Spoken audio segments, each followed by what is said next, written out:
All right. Good afternoon, everybody.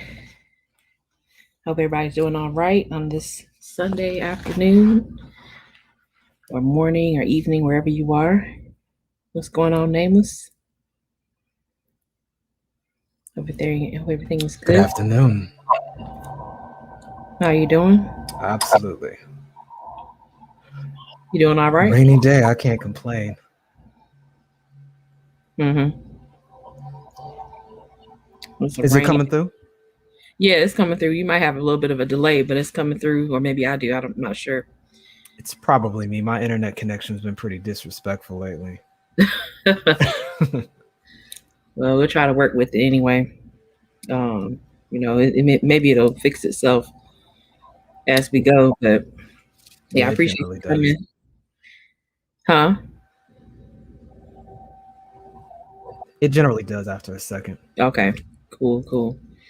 So once again, you guys, I know it's been a while. We're back.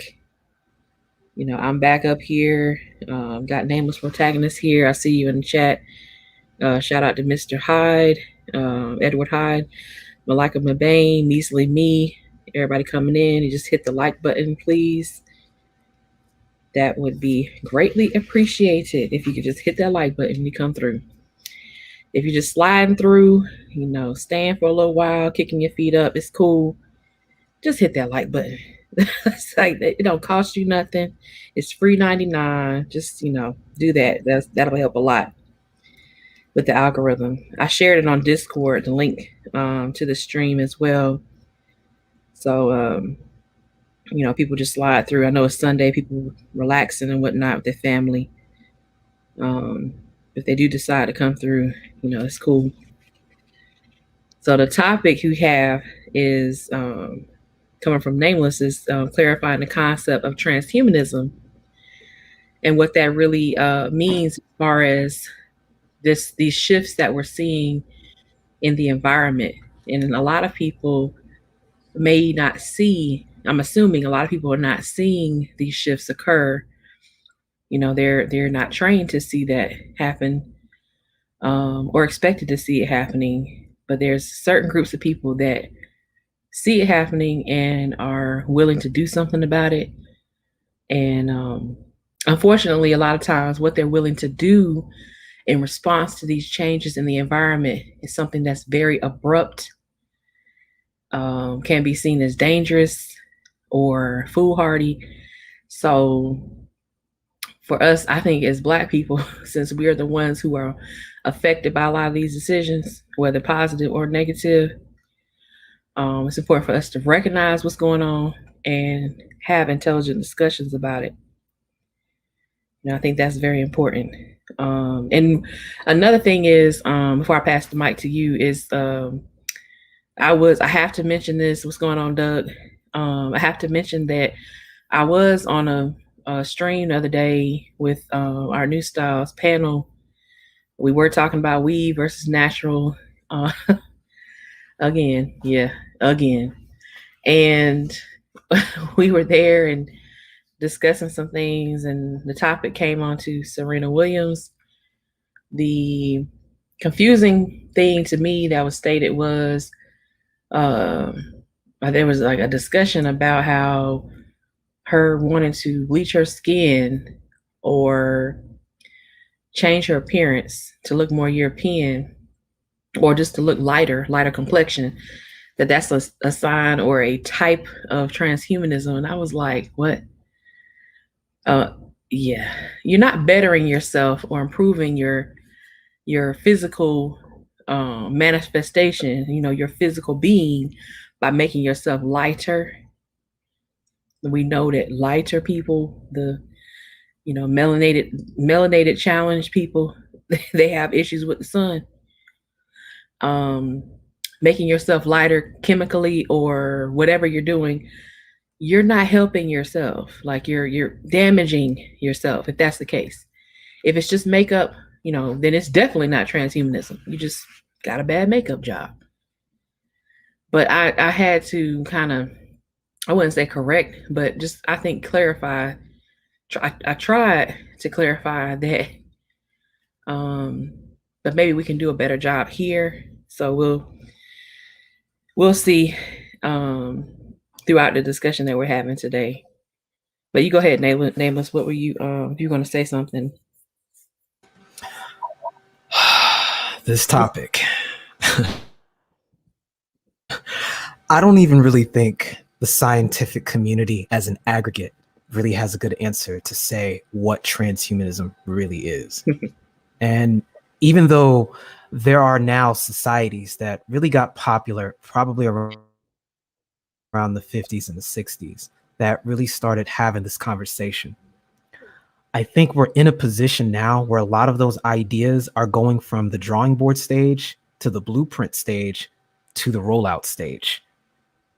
And it's interesting how your job, your profession, is actually one of what's considered the 4 pillars of transhumanism.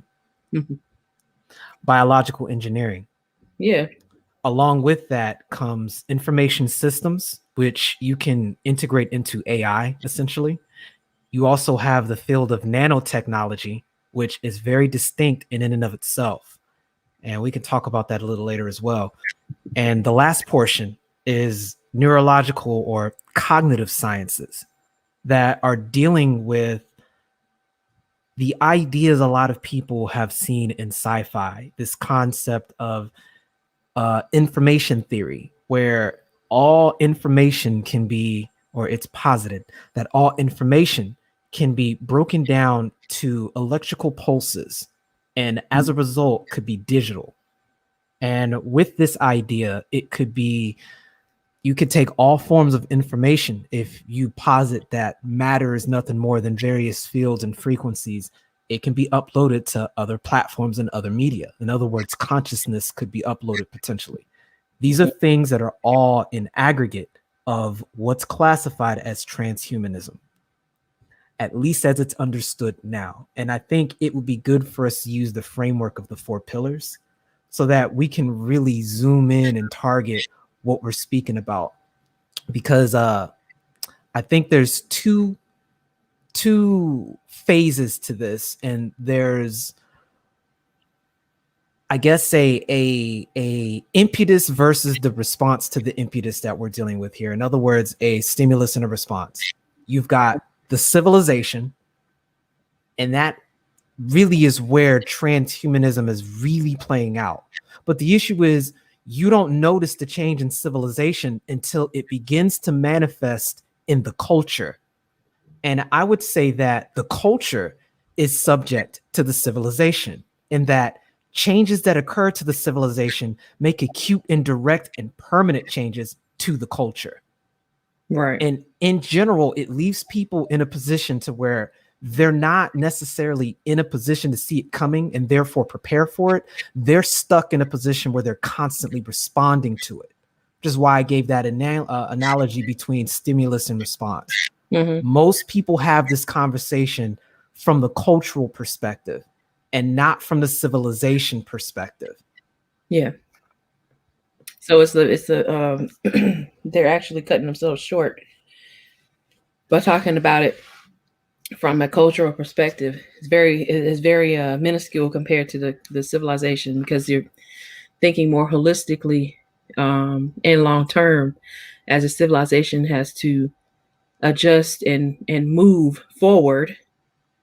It's a amalgamation of different cultures. It's not just I'd hope so, but if it's an advanced civilization, it's not just one culture that's doing that. That's where you get into a lot of the global talk that you hear when they're discussing this type of topic with transhumanism. They're not just talking about the United States.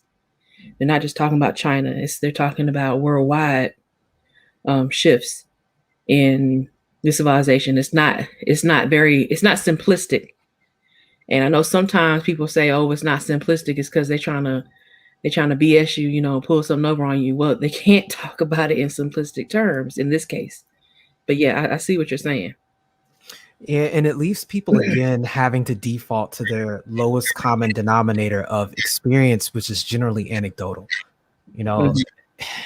It's ironic because I guess to serve as a good comparison, the only thing I can think to do is I'll offer my subjective opinion in saying that what we're talking about ultimately is technology, but we have to get into an understanding of what Webster says technology is and what the general population understands what technology is and how it relates to civilization and culture. And I think some of the biggest issues with transhumanism as a philosophy is one thing, but then the ethical, I'm gonna go back to that word again and we'll deal heavy with that. The ethical implications on what it means to culture. And I think, and I'll offer my framework on how I look at this because it provides me a useful tool to navigate a lot of this information.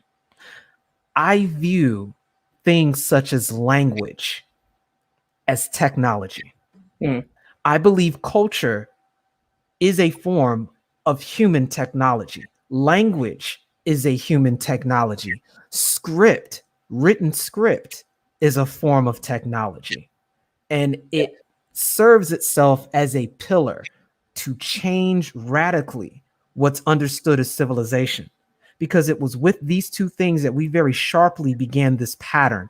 And I go back to rituals because when you compare us to other primates, which is where we have to start at, what separates us is language, and language is more than just simple communication. Language allows us to offer sophisticated info, and it allows us to do it in a symbolic fashion and a literal fashion. And with the introduction of script, it allows us to transcend the barrier of time. And in certain instances, allows us to transcend the barrier of distance. So now you can take messages, transcribe them, and they can radically change the kind of behavior that can take place within that culture because you no longer have to be there to convey information. And I think that was the beginning of us getting into a relationship between culture and technology. Mm-hmm. And I'll fast forward a little bit and get into the cognitive pillar of transhumanism. Most people are familiar with Elon Musk's statement, making the argument that the moment human beings picked up a cell phone, you became a cyborg. And therefore, there shouldn't be much of a difference or a negative disposition towards getting an implant in the brain that could allow you to upload and do the very same thing that your smartphone does. Right. And I think when you frame, where you get the logic for that, if we defer back to human beings having fundamental language as a form of technology, when we interface with other groups of people or other civilizations, if you want to call it that, because I don't think we're at a point, we may reach there a little later. Different cultures gain superiority in the social dominance order predicated on their technological advancements. Yeah. So when we look at the way colonization works, it's like a pattern.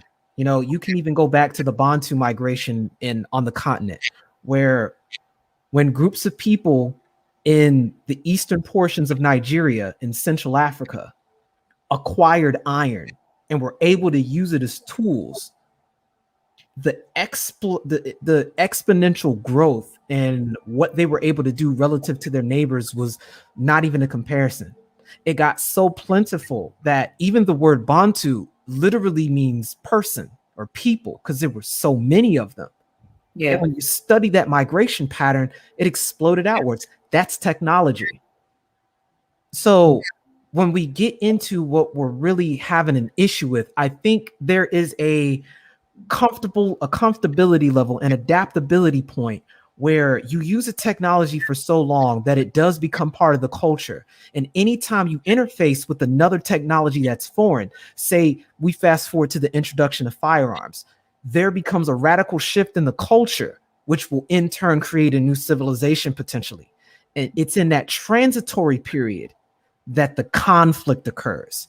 And I think that's what we're running into face first, because this is exactly what we're facing now. And it's being done on a level that's probably greater than any jump that has ever been realized historically, putting us on par with the understanding of fire, language, written script, and the firearm. It's this profound.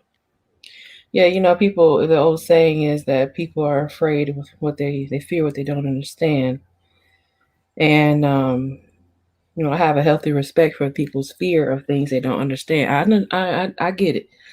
Because you have to be slightly crazy, a little insane to develop technology. And to me, technology is defined as anything that you can produce, propagate, create out of thin air, which is seen as insanity, but what you can create and innovate and change to make life easier, to make things more efficient, to save time, to use less man hours and manpower, those types of things. And so, yeah, going back to what I was just saying, like a lot of people see like, and you have to be slightly off, a little bit off to see these things in your head, draw them on a piece of paper, and then 6 months later, it's a product sitting in front of you that you can sell. That's not a standard that human beings, I guess back in the day, were expected to be able to do. Now, that's like an almost everyday occurrence. So the resistance there is, holding on to a lot of um, antiquated, or is becoming antiquated thinking styles into a different style that will become the way of life. And so I hope people are not afraid of what we're talking about. And because I think what a lot of times happens is people, they, well, a lot of times want to focus on the small parts of this type of shift, and not holistically looking at it. And I think that's where a lot of people, have criticism of it. We're just trying to bring, more understanding to the topic. That's really it. Hopefully, um, we're doing a good job of that. I know that Nameless is, but I can't speak, for some other things that he'll say. I don't know, but so far, I'm agreeing with what you're saying. It's making a lot of sense, a lot of sense. But I wanted to read a few things. I wanted to say one thing about. Um, oh yeah, Doug, thank you for that super chat. Thank you for that. And AN1 mentioned something earlier when you were speaking. He said, regardless of how it is defined, he's talking about transhumanism. He says, I think it's important to look at how it can be weaponized, making humans better, but to whose benefit, and is it really better? So you're making human beings better to the society's benefit.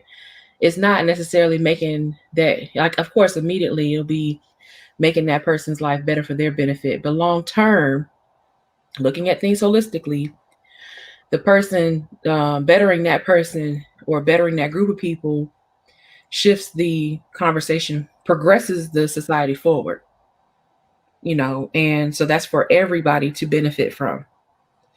I don't know how that's weaponized unless you're a person who clings so tightly to the past that you refuse to go forward. You could see that as a weapon, but that's not. I'm sure that would not be its intention at that point, because if you are using that as, in my field at least, if you're using that as a weapon, you're against what we're standing for as far as the type of engineering that we're doing, because that's not efficiency. You see, when you're destroying life and just for whatever reason, like, oh, we're just gonna weaponize this just for the hell of it, that's not efficient. We don't have time for that. McDonald's gonna kill you faster than we don't need to do all that to you. Like you can go to McDonald's and all this, with Del Taco and stuff. We don't need to do that to you. With the type of technology that we're talking about, we're not talking about something that would be weaponized anyway. We're talking about, for me at least, in my field, we're talking about something that would help reverse some of the issues that have occurred because people didn't want to move forward in technology. And I think this may be a good point to make, because this is where we're going to run into a lot of issues, and this is the ethic conversation. Each of the four pillars brings with it tremendous benefit and tremendous responsibility to go with that. because failure to adhere to that responsibility can and will most certainly create negative issues that could be weaponized on every front. Is that the objective? No. No. But the more this becomes available and the more baseline this becomes, it enters in an entire new paradigm. And it's the question that, even when the internet was being rolled out, the level of anonymity that it introduced and the potentiality of what a person could get access to by having an internet connection was a very long conversation that was going on in the 80s that a lot of people forgot already. But the culture adjusted and adapted, and measures were put in place and things were adjusted. And you went through a period where, there was a measure of, we'll just say, the culture online changed, and so did the legislation, to where the internet of the 80s is nothing like the internet of today. Mm-hmm. And in fact, if you want something close to that, you have to go to places like the dark web and other much more secure networks that very few people know about. But you're going to be met with similar situations here. We'll use your field as an example in biological engineering. There's going to be a lot of overlap with you, AI, and nanotechnology. Why? Yeah. Because there's a lot of ways that you can not only address cancer. In fact, we'll use cancer as an excellent point. I know there's a lot of conversations going on right now about using nanotechnology as a form of cancer treatment, which would require AI-led systems that kind of operate with these hive dynamics that kind of go in and deliver the drugs directly to proteins in areas of the body that are problematic. There's conversations about, is it better to treat the cell as a whole, or do you want to go after the mitochondria? These are all things that are going to be possible with a lot of this transhumanism dynamic, which from that perspective is rooted in a bigger question. Do human beings have the right to be in control of their own evolution?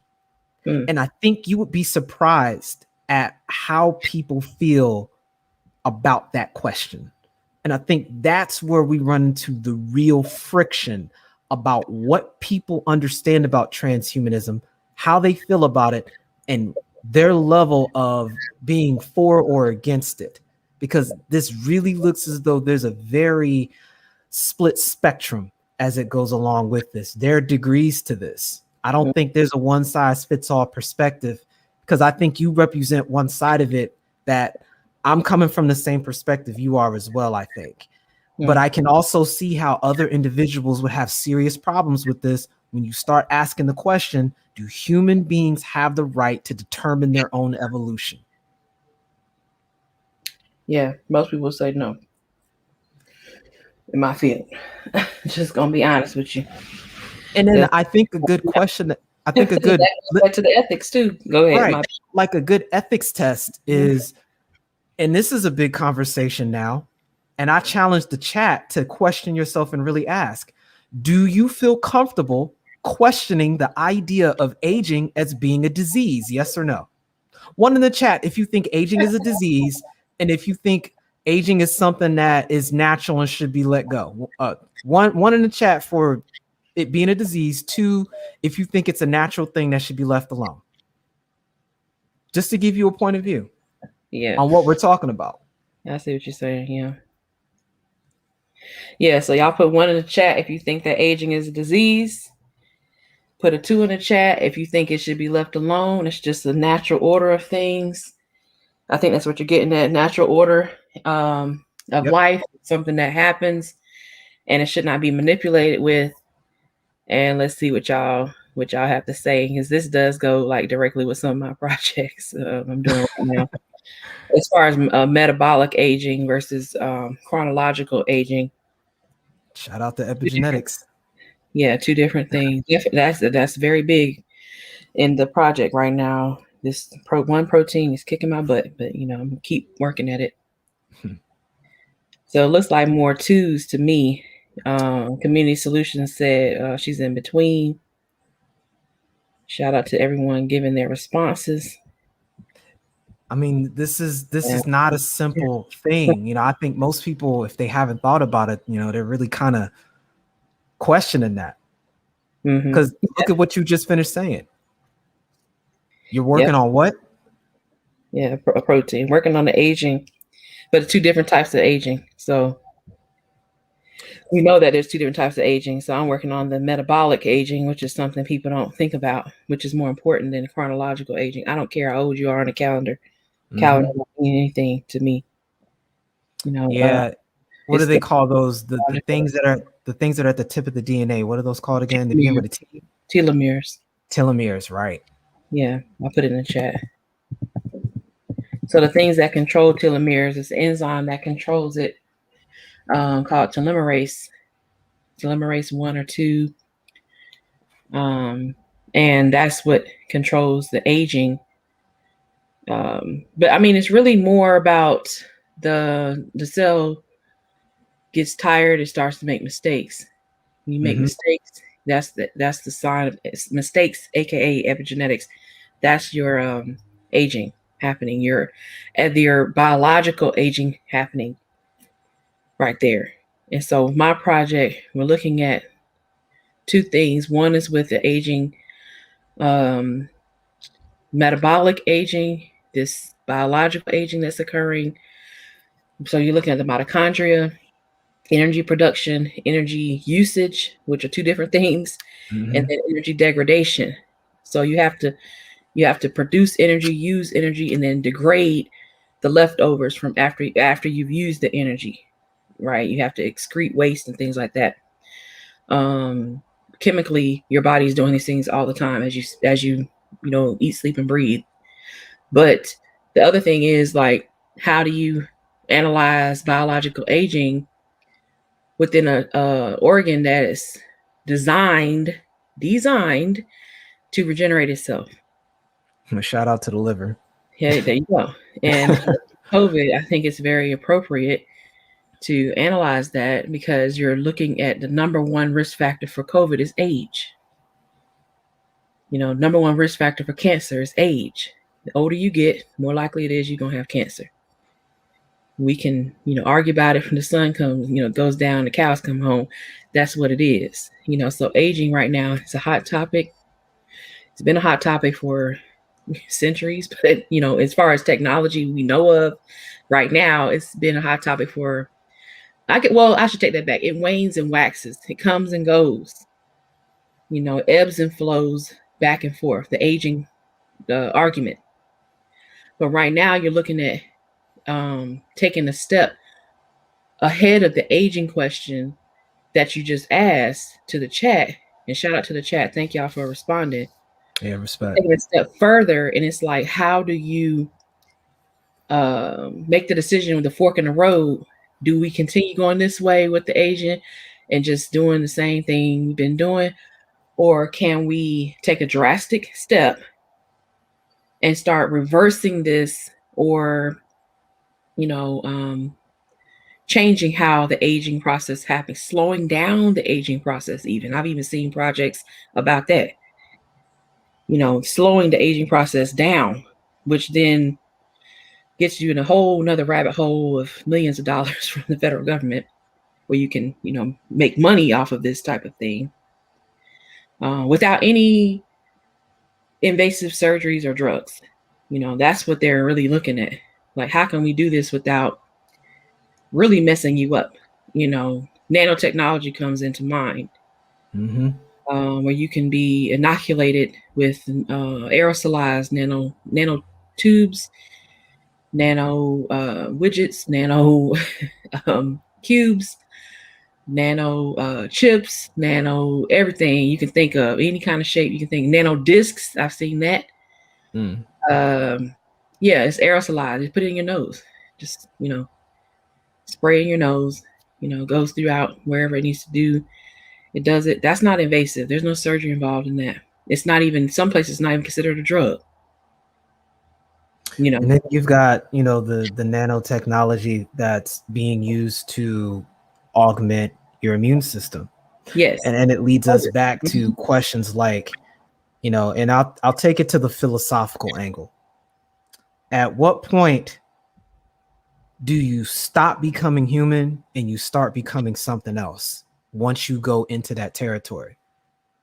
Mm-hmm. Like if you get a hand cut off and you replace it with the cybernetic replacement, Mm-hmm. you get a leg, it's the same thing. You get a retinal implant, same thing. You get nanos injected that monitor your systems, and you get nanotechnology that fulfills the function that your heart did. It's able to circulate your blood without needing to have a physical pump there anymore. You're able to replace neurons in your brain with certain graphite tissues that are super conductive and are able to be uploaded to another mainframe. Like, at what point is the line drawn Yeah. where you implement a change, you implement a system, and you stop becoming human? And I think that's where we draw the line from civilization meets culture. And people have to make some hard decisions, because at some point you have to give up your current belief system and either adjust it or give it up entirely and move forward to a whole new paradigm and accept being something else. Because you're not only getting into the philosophical issue, you're also running face first into the legal issue of, if this entity is no longer classified as human, does it get the same rights as a human being? In other words, if they can do the same thing you can do but better, is it fair for the non-human to have to compete with that if they don't necessarily believe that they want to give up what they define as being human to compete? And I think we're back to the X-Men paradigm, the mutant paradigm. Yeah. I don't think these things are easy questions to answer. And we're really going to be faced with this in the next 10, 15 years very, very quickly. Mm-hmm. And then not in the next 10 years, you don't have time to, I tell people, you don't really have time to sit around and, just mess around and mess around. Like, they're doing the stuff that you're talking about right now. I just put it in the chat. This is about Theragnostics. Theragnostics is where they treat you and diagnose you at the same time, which is not something that is it's not a standard practice. It's becoming a standard practice. Yeah, I So, just mean with regards to, the general population having yeah. that as regular conversation talking points, like the Oh, way we yeah. do about cell phones. Mm-hmm. Yeah. I see what you're. Yeah. Okay. Yeah. Yeah. The here so for instance, here in this article, this just came out May 12th. What's today? Today's the 16th. Wow. Yeah. May 12th. It's 4 days ago it came out. And the various diagnostics and immunization strategies based on nanotechnology against COVID-19 pandemic, an interdisciplinary view. That is a very important word that I want people to, Interdisciplinary. think about when we're talking about this, Yep. social dominance and all these different things, transhumanism. When you're talking about like the four pillars, talking about, pillars of influence of technology, different pillars of the economics has to come in there, the politics have to come in there, intergovernment agencies and all this type of thing. So interdisciplinary is very important to note, because they're not talking about people that just do studies on viruses. Right. The review, and so it's not going to have a lot of data. It has a lot of references to data, which a lot of times are the best type of articles to look at, because you can just go through their references and you see all this data there. But they have this graphical abstract of just summarizing what this review is about, where you have therapeutics, nanocarrier particle device, vaccine. There's a slash, slash, slash, and during that administration, you have the cytokine storm, of course, which is expected. You're also diagnosing this person with not only whether they have, we'll just say COVID, but whether they have disease X, but to what degree do they have disease X? That's the difference. Mm-hmm. This, to what degree? Because you can just, you can determine, okay, yeah, they have stage 1 COVID infection, but what does that really mean when you have something that doesn't mean anything when you have something that's supposed to be detecting, a dose of a number of viral bodies in the system, for instance. Just saying, oh, they got it. That don't mean nothing to me. To me, as a person who has analyzed data like this, that don't mean shit to me. Okay, just to be honest with you, because you're supposed to be using this technology to the highest advantage.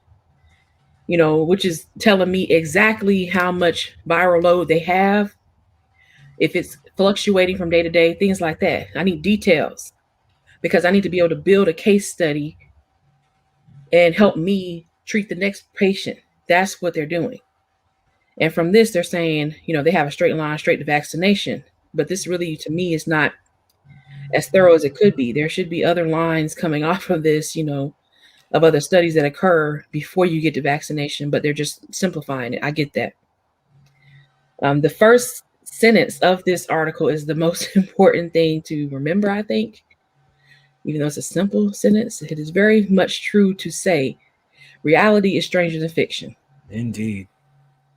And from here, they talk about everything that happened that we all know. We were here, And so, like that, talking about these topics, like I really want to reiterate that I want people to not be afraid to have these conversations and listen to these topics. Like you're not gonna blow up or nothing. Nothing gonna happen to you. Ain't nobody gonna, well, I don't know. Some people, who knows?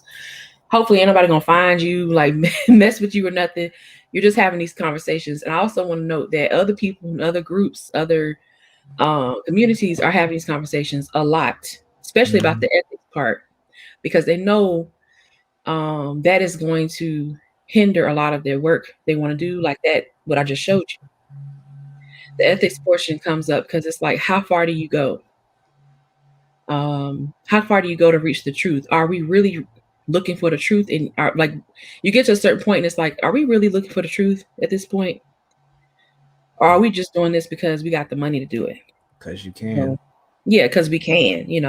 Are we really looking for the truth? Or, how is this helping everybody?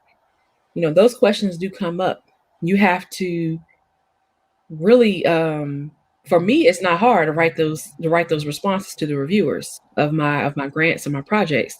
It's like, okay, yeah, because hundreds of thousands of patients are dying from this, and this will help hundreds of thousands of patients because it's a form of personalized medicine. Next question. Other people struggle, and they give you like, another funny thing is, Nameless, they give you like 2 weeks to respond to some of these questions. Wow. So let me go on vacation and think about my ethical response. You know what I'm saying? Like, they give you 2 weeks to have this response, ethical response. It should be like within 24 hours. You need to give a response. But you like, it takes you 2 weeks to come with a response. Like, how the heck is this going to help people? I mean, levels, yeah, because it's married to profit motives. Yeah. I mean, think about it. Like, on one end, think about what this does to the pharmaceutical industry immediately. If you've got we'll use nanotechnology. Let's say you've got nanobites that can operate like a Fitbit, upload information instantly to some app that is working through Wi-Fi or whatever. You can have 24-hour cancer monitoring all day long. And all you got to do is pick up a device that has your chemotherapy in a nasal spray, and these things go and they target the mitochondria of the cells that are malfunctioning, and you're getting chemo, and it's not even affecting the vast majority of your cells. Right. What does that do for the thousands upon thousands upon thousands certain industries are making off of that, and then the peripheral drugs that they're selling because of that? Because it's just so cheap to manufacture this stuff. I mean, this is a radical change towards what we talked about. It's disruptive to a particular economy, even though it provides benefit to the overall just population. It provides benefit to the culture, but there's still layers of red tape and bureaucracy you have to go through. And I think the more meta shifting a lot of this stuff becomes, the more that red tape is going to be put forward. But the difference is they're going to be met with other kinds of pressure. For example, you've got China. And with what we saw with COVID, we understand that their view is us than everybody else. Right. Yep. And what that does is it creates a political pressure on everybody to figure this out as they build the ship. Case in point, take a look at them launching their rover out to Mars. A lot of this transhumanist technology is going to be used to help colonize Mars. And what are we going to run face first into all over again? Human nature dealing with social dominance order. Because who is going to claim sovereignty on Mars now? Because it's clear. You can say it's mankind, but we know it's deeper than that. There's more layers going on at that point, which then changes the way you have to look at the way you do business back at home. Do you have time to be worried about that when you need to win this race to get more resources because it's paradigm shifting? Right. This is what's going to create the pressure that has typically provided breakthroughs in technology in the first place. And I had to lay that premise earlier, that human beings from the onset of discovering fire, creating language, and having a written text were inevitably going to run down this path. And that it will be through the culture that we decide how that ultimately plays out. Because if you take too long to figure out something, it's going to be answered for you. Yeah. Which means if you want to play a part in that, you've got to take initiative, which means we've got to talk about these things. Go ahead. Yeah, that's absolutely right. You know, if you don't take that is a military concept. Yes, if you don't take this hill, nameless. If you don't take this hill, someone's gonna take it for you. Mm-hmm. And after that, whether you see the next step is ethical or not, now your head has to roll. Because, you know, not literally, but I can see it. I can see your head rolling in your future. You know what I mean? That type of thing. Right. Because you failed right here. You did not step up to the plate. You did not take the initiative. You did not do what your training has given you. You know, you've been trained to do this. What's the deal? What's going on? Well, I mean, you know, ethically, like you're supposed to do what you're supposed to do. If you don't do it, someone will do it for you. And even if it's in the ethical stance, okay, we're not asking you to kill nobody, hurt nobody, or anything. But if you choose not to do that, this is what happens in China a lot of times. A lot of laboratories, like you chose not to adhere to your training. You know, somebody else is gonna step up and do this for you. You can't come back later on and retroactively try to get credit. You're gonna get shamed out the room. Mm-hmm. That's the way it is. Like people can see that as ethical or not.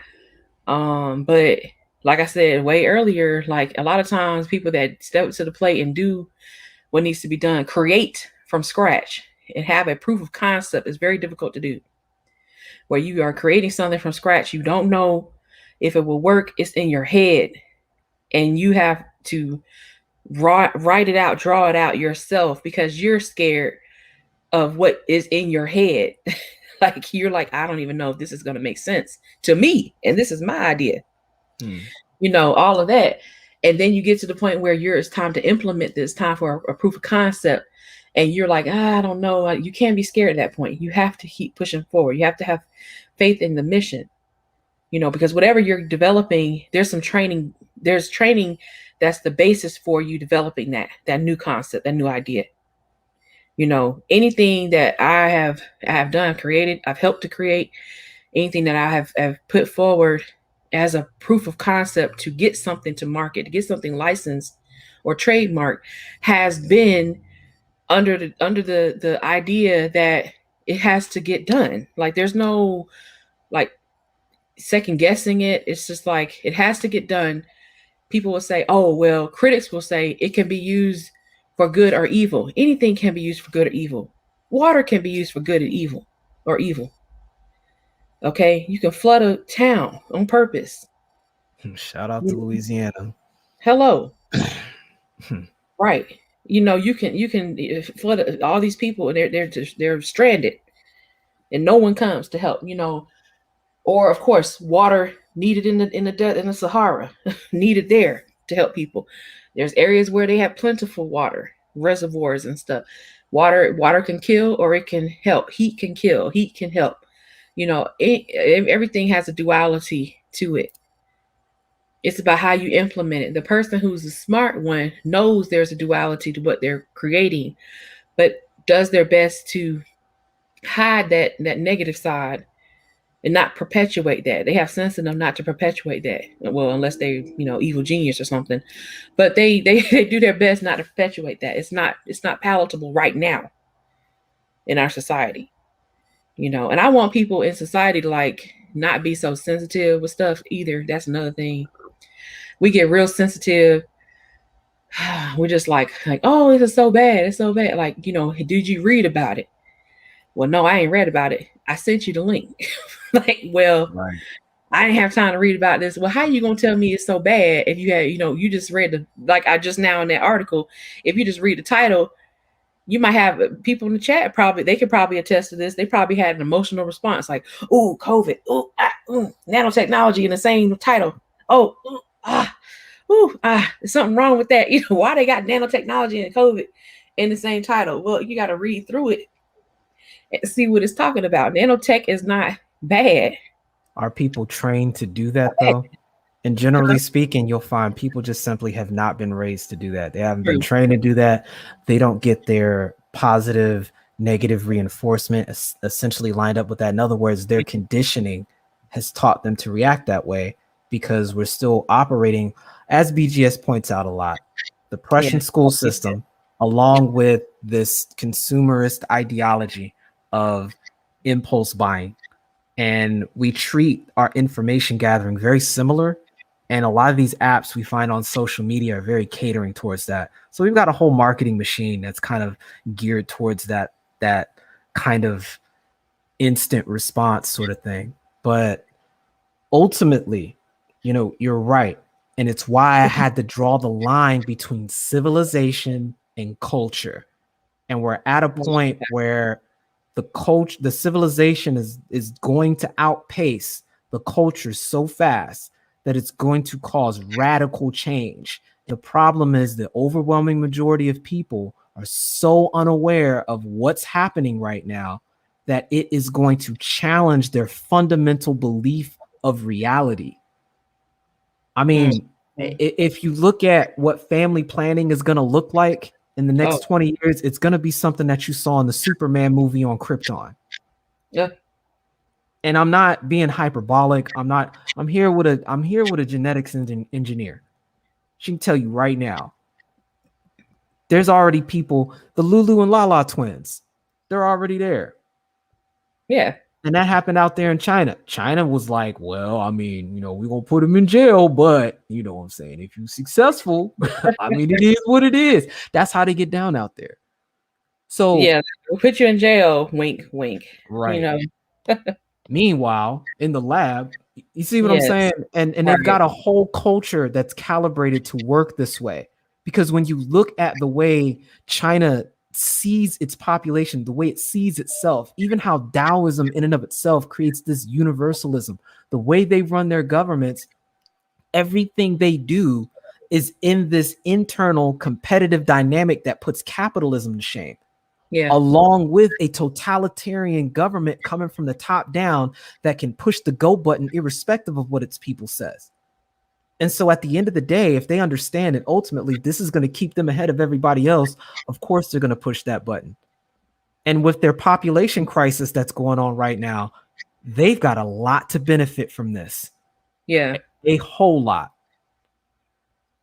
Yeah, because see, they are at the point where it's like you're talking about civilization versus culture, where they were once thought to have mastered those two concepts, maybe not simultaneously, but they're, the culture being so minuscule compared to, so it's not as significant as the civilization because they are moving forward so quickly, but they made a lot of sacrifices to do that, some unethical, as we know. And I'm talking about China, their history. But they were determined, like, this is what we're going to do. We'll deal with the fallout later. Now the fallout has come. The Reaper has come. He has joined you. He's sitting next to you, chilling. So what's up? And you're just like, what are you doing here? And he's like, you know what you did back in the day. All the babies you killed, all the people you killed, all of your own people you get. You know what's up. Like, don't play. I'll give you. I'll give you 10 days. You know what I'm saying? That type of situation. And 10 days is like 100 years or something like that. Right. But you get my drift. Like, that's how I see it. Like, they were once seen. Like, now your slip is showing. In other words, now we can see that you're on the same level as us. In fact, your culture is crumbling faster. The main thing that's holding up the civilization portion of it is the totalitarian, the authoritarian, stronghold. Even that is kind of, faltering here and there. When I speak to people that are directly from China, a lot of them, the younger people at least, they're like, it's not the way it was in my grandparents and my parents' time. There. Mm-hmm. And they can say that. And I was like, oh, okay, wow. I can see.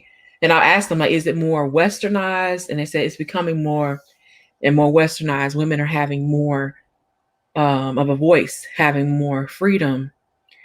And that can become an issue because we see it's strange because it's like we see what happens when women have their voices and everything here, what that does. Indeed. And we're still going right into that hallway, walking right down that tunnel. And they're like, I don't know if it can be reversed or if it can be stopped. But yeah, they're either way, their population issue. Without a population, what do you? Yeah, it's a wrap. Because there's not enough immigrants to go around. Like, you can't immigrate enough. And so right now they have a vested evolutionary pressure, if you want to look at it from that perspective, for them to push their civilization to the next level and get onto that transhumanistic ideology, both in getting additional resources and using transhumanism to solve their population issue, which they can with a lot of the reproductive technology that's coming out right now, that's being stabilized as we speak. And if they can get the culture to go along with it, they would literally get such a leg up on everybody else. It's not even funny. And even if they start with being able to reintroduce, let's say you make a breakthrough and we'll compartmentalize aging to being negative effects which occur to the physical system of the body that can be addressed system by system and solved as it comes. In other words, you can treat the symptoms of aging even though you're still old. That could potentially restore, I guess, capability, functionality within those systems, and then functionality in turn in the person. That can actually halt the stop loss issue with their demographic shift problem. In other words, if you can fix older people to where they can functionally work like 30-year-olds again, even though they're 80, you have just artificially increased your population as far as its potential to improve your GDP. And as a result of that, you can overcome the demographic problem that's going on right now, where you have to find money and provision to take care of an aging population because you need taxpayers to support that system. And if people aren't having enough children to support that, it's just a matter of you're like they say in that anime, omae wa shinderu. You're already dead. You're already dead and you don't know it. So, that would be an immediate stop loss. And then if you can then take the reproductive technology and start introducing systems to where, you can literally do eugenics-based reproduction. Say, okay, I'm going to have these 2 kids coming from this environment, and we're going to make this alteration to their genome and that alteration to their genome and fast track them in this profession. And here you go with super kids. Yeah. I mean, this is what the next 20 years can look like. Yeah, if people wanted to, if they wanted to be that way, well, those that are in control of it, those that know it inside and out, know the different concepts of it inside and out, and have the control over it, And you have to be able to, in my opinion, you have to be able to really understand the concepts, be able to control the concepts, and then influence people to accept the concepts, to accept these things. I think those 3 points are very important. From my field, we can develop and create the concepts. Implementing it is very hard. I can't do that by myself. Never been able to do that by myself. You know, a whole team of lawyers and people that get paid way more money than I do to do that work. And you know, whenever we have a project going on that's getting to that level, you know, they call you nonstop. When I say nonstop, I mean nonstop. I don't even think they sleep. Well, you just have to turn your phone off because they will just continuously call you because they're implementing these things, and you know the legalese and everything that has to go into it. And I'm like, look, I ain't enough of that bullshit. Like, you know, I ain't enough of no legalese. Just say it plain, because we trying to shop this around, and I don't want people being confused. I don't want people buying into something they weren't aware of. And I'm straight up and honest. And they're like, well, we're not going to have you go to the meeting because you too honest. I'm like, well, good. You know, that ethics question right there again. But still, you know, you're a lawyer, you know, do your thing. We pay you the money, do your thing, whatever. But you know, these are the people that get paid like $5,000 an hour and all these crazy amounts, like, you know, $100 an hour, $50 an hour, and they're there for 2 hours. I'm like, you ain't even do nothing. You literally walked in there with a file. You got $100 for walking in there with a file that I had to write up, and somebody signed it, and you walked out the door. Yep. You put your shades back on and walked out the door. I know because I'm with you walking out. Why I can't get $100? Can I get $20? Like, you know, like you got $100 from doing that. Come on. Like, you got to get to the seminar phase and do your TED Talks. That's how you do that. And they come to those. The lawyers, the different licensing agents and stuff, they come to those things and they listen, not just for the content, they listen for how we present the information. Is it marketable? Is this strategy that you're promoting, that you're presenting? Is it something that we can use with our advertisers? Is it something we can license? Can we license the way that you're presenting this? Is this something we can capitalize on? You know, all that kind of stuff. And can we teach other people how to do this? You know, it gets into a lot. But overall, I'm looking at the fact that you have these shifts that are occurring, like what you just said with the reproductive technology. That's going to cause a lot of friction, because you're dealing with who we have now as president, Biden as president. It's going to cause a lot of friction. Even if they decide to push forward with it, anything that happens too fast, people can't deal with it. What we're talking about again, that's the culture, and right, it's interfacing with another technology. It's the spear and the sword meeting the firearm again. And we keep running into this predicament over and over and over and over and over again. And I think that's an expression of that. But and I guess, you know, I'm trying to keep my personal opinion out of it, because I don't want to skew any of the information being put forward, because I think it's extremely important people look at this from the bigger perspective of civilization. If you don't understand that civilization is about to rapidly change, and it's going to change at a pace that makes the last 2,000 years look like 2. When nanotechnology picks up, that by itself changes the game for the other pillars. Because it enables things and it solves issues and problems that, you know, previously existed. When you get into nanotechnology, if you think 3D printing is crazy, wait until you find out how they're able to carbon print diamond to make all kind of new substances that don't even exist right now. Yeah. Synthetic substances that allow them to literally 3D print drugs on the spot. What does that do to your economy? What does that do to the entire medical field in an instant? And then what happens when you get nanotechnology that's able to self-replicate? and you get nano factories. So these little hives that are able to literally to literally reformat matter that already exists. So you take like a brick and some sand and you throw it on the ground and you set the nanos to go to work and they transform that into something totally different, whatever in the world you want it to be.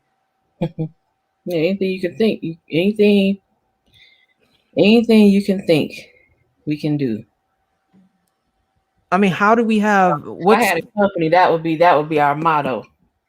If you think it, we can do it. how's that not magic? Like Yeah, well, literally. yeah, I mean, people back in the day, well, maybe even now, but people, oh my God, that's sorcery, Right. burn her at the stake. I know I would have been burnt up, but or drowned or something, But that's fine. That's fine. I'll hopefully come back and be like, I'm back, niggas. I ain't going nowhere. Come back. But you know what I'm saying? Like I feel like that's not magic. That's just being able to see to the end. Like if you can think it, if you can build it, they will come. That type of thing. If you think it, we can do it. We can do it. Oh yeah, we can do that. We can put that. Jason said like one time, he said, trust a dude every time you ask him a question, like a car mechanic. Well, can y'all fix my shocks? Oh yeah, oh yeah. He says, oh yeah. Can you fix my brakes? Oh yeah, 5 minutes, man. 5 minutes tops. We have it done. He said, don't trust that fool. Don't trust him. You're like, yeah, oh yeah, we gonna fix your windshield, no problem, man. Yeah, and he got a bottle of super glue and some paper clips. You like, what the hell? Like, what does he got to do with this MacGyver mess? He said, nigga Guyver. What he got to do this? And so, yeah, but with my field, the industry that I'm in, that's how. I mean, it's like it's not like that. It's like yeah, you what you want to do? Oh, I want to do this and this. All right, it's gonna cost you. We can do it. Oh, you can do it? Yeah, we can do it. Hell yeah! Like we've already implemented some of that. Backstage. We got prototypes over there on the back. Back lot. All I want to say is that whole, I'm going to call it that neural pathway, is occupying the same neural pathway that magic used to in a cultural sense. Yeah. That's all I'm making a reference to. So if we understand that, this again, because magic was a form of technology at some point. Now, I'm not talking about the Disney stuff. I just mean that it served a role to help solve issues and problems that were going on in the world as it was understood. True. And so different cultures have their own iterations to express that. What I'm saying is we're reaching a point now where what's being done in the lab is looking like Disney magic to the person that doesn't understand the process, much like how a lot of things like alchemy back in the day didn't make sense. Alchemy, a lot of chemistry overlaps a lot of the things that were put there. I'm not talking about trying to make the philosopher's stone and wanting to make lead into gold. But at this point, if you look at what nanotechnology is able to do, it could literally do that. It could literally turn lead to gold. And what I'm saying is this creates a whole different way you have to look at reality. You don't get to use your old cultural paradigm anymore. And it throws so many things out the window at once that it creates that cognitive issue of what occurs to a human being when their belief systems are challenged, and looking at the root of most conflict that occurs in human history and human behavior, which really is different belief systems being challenged because people identify with their beliefs. And that's why this is probably going to meet so much resistance on different levels, because people just don't understand what's here now. Yeah, this is published in May. I think it's published early. I think it's supposed to be published in June, but they've been pushing stuff, this biofabrication, which is the new phrase the new word they use instead of saying 3D printing organs. It's called biofabrication methods. And this is for vascular systems such as the heart. Extrusion, I'll put the link in there in a minute. Extrusion-based 3D printing strategies for tubular vessel manufacturing. So when I was talking about 3D printing organs on our New Styles channel the other day, this is the type of thing I was talking about, where they 3D print parts of the organ, then they assemble it together and it works just like a natural organ would work. And you can inlay real cells from a person, from a patient that have been, expanded and allowed to proliferate on plastic, or you can allow the cells to proliferate on hydrogel, which is something they mention here. They can use free-form reversible embedding of suspended hydrogels. They call it fresh. And then the horizontal printing of the surface of a rotating rod. So this is nanotechnology. And this is just an image of it, a cartoon image of it. But then they have a lot of different, applications. This is for implementation in a dog or into a sheep, and getting those vessels, taking those vessels, and then you can do a lot of other things. Like you take the vessels from one organism that easily proliferates in these organisms, and then put that into one mouse. Not one mouse, but one strain of mice. Then that's like 100 mice you can do, because you've propagated this. The good thing, people think it's weird. Please bear with me. If you're taking these organs that are propagated and allowed to grow and expand in a sheep, for instance, and you turn around and put those into a mouse or a rat, and hundreds of rats that you're doing, if you give a treatment, you already know the treatment. If the treatment is specifically going to target rat organs, rat cells, right? Species specific cells, then you know that treatment will not affect the blood vessels that came from the sheep. The treatment will only affect the blood vessels and the organs within this organism, within the mouse. The reverse is true. If you want to target these cells in this blood vessel, but just in a host that's small and cheap, because sheep and dogs are really expensive, just to let you know, in a lab. But mice and rats are not that expensive. If you only want to target this sheep cell, these sheep blood vessels in this model, you will not affect anything of the mouse species. You only affect the sheep blood vessels that have been synthetically fabricated. You understand? You see where I'm going? So we do this type of cross species, biochemical targeting all the time. We create the antibodies that can be used to target only human cells are targeted here in this tumor. Only mouse cells are targeted in this tumor, right? We do that all the time. And I did it on Friday. You do it all the time. It's no big deal. The big deal is when you have to create these things from scratch, which BGS has asked the past 2 or 3 years, what's going to happen when you have to create these organs from scratch? Now here we're here now. Shout out to stem cells. Yes, yeah, that was the initial things. Oh yeah, shout out to Measly Me for the Cashapp. My bad. But yeah, that was the initial thing. Now you're getting into fabrication of the organs. You're getting into where it's not a proof of concept anymore. It is established. It is recognized and respected. Well, what I mean is, they're doing things like taking pig hearts and, using cells from a potential donor, and I guess refabricating, as you said, to where, you eliminate a lot of the potential for the organ rejection situation that's going on there. And I guess people are looking at that as a way of helping to, I guess, replace organs or cells that don't naturally repair like that. Yeah. It's a game changer. And then the last thing I'm gonna say, you add in the nanotechnology with that to where you can do that internally, and you're on a whole other level of addressing some of the problems with aging we were speaking about earlier. Yeah. Mm-hmm. Art said, "Be careful." Yes, sir.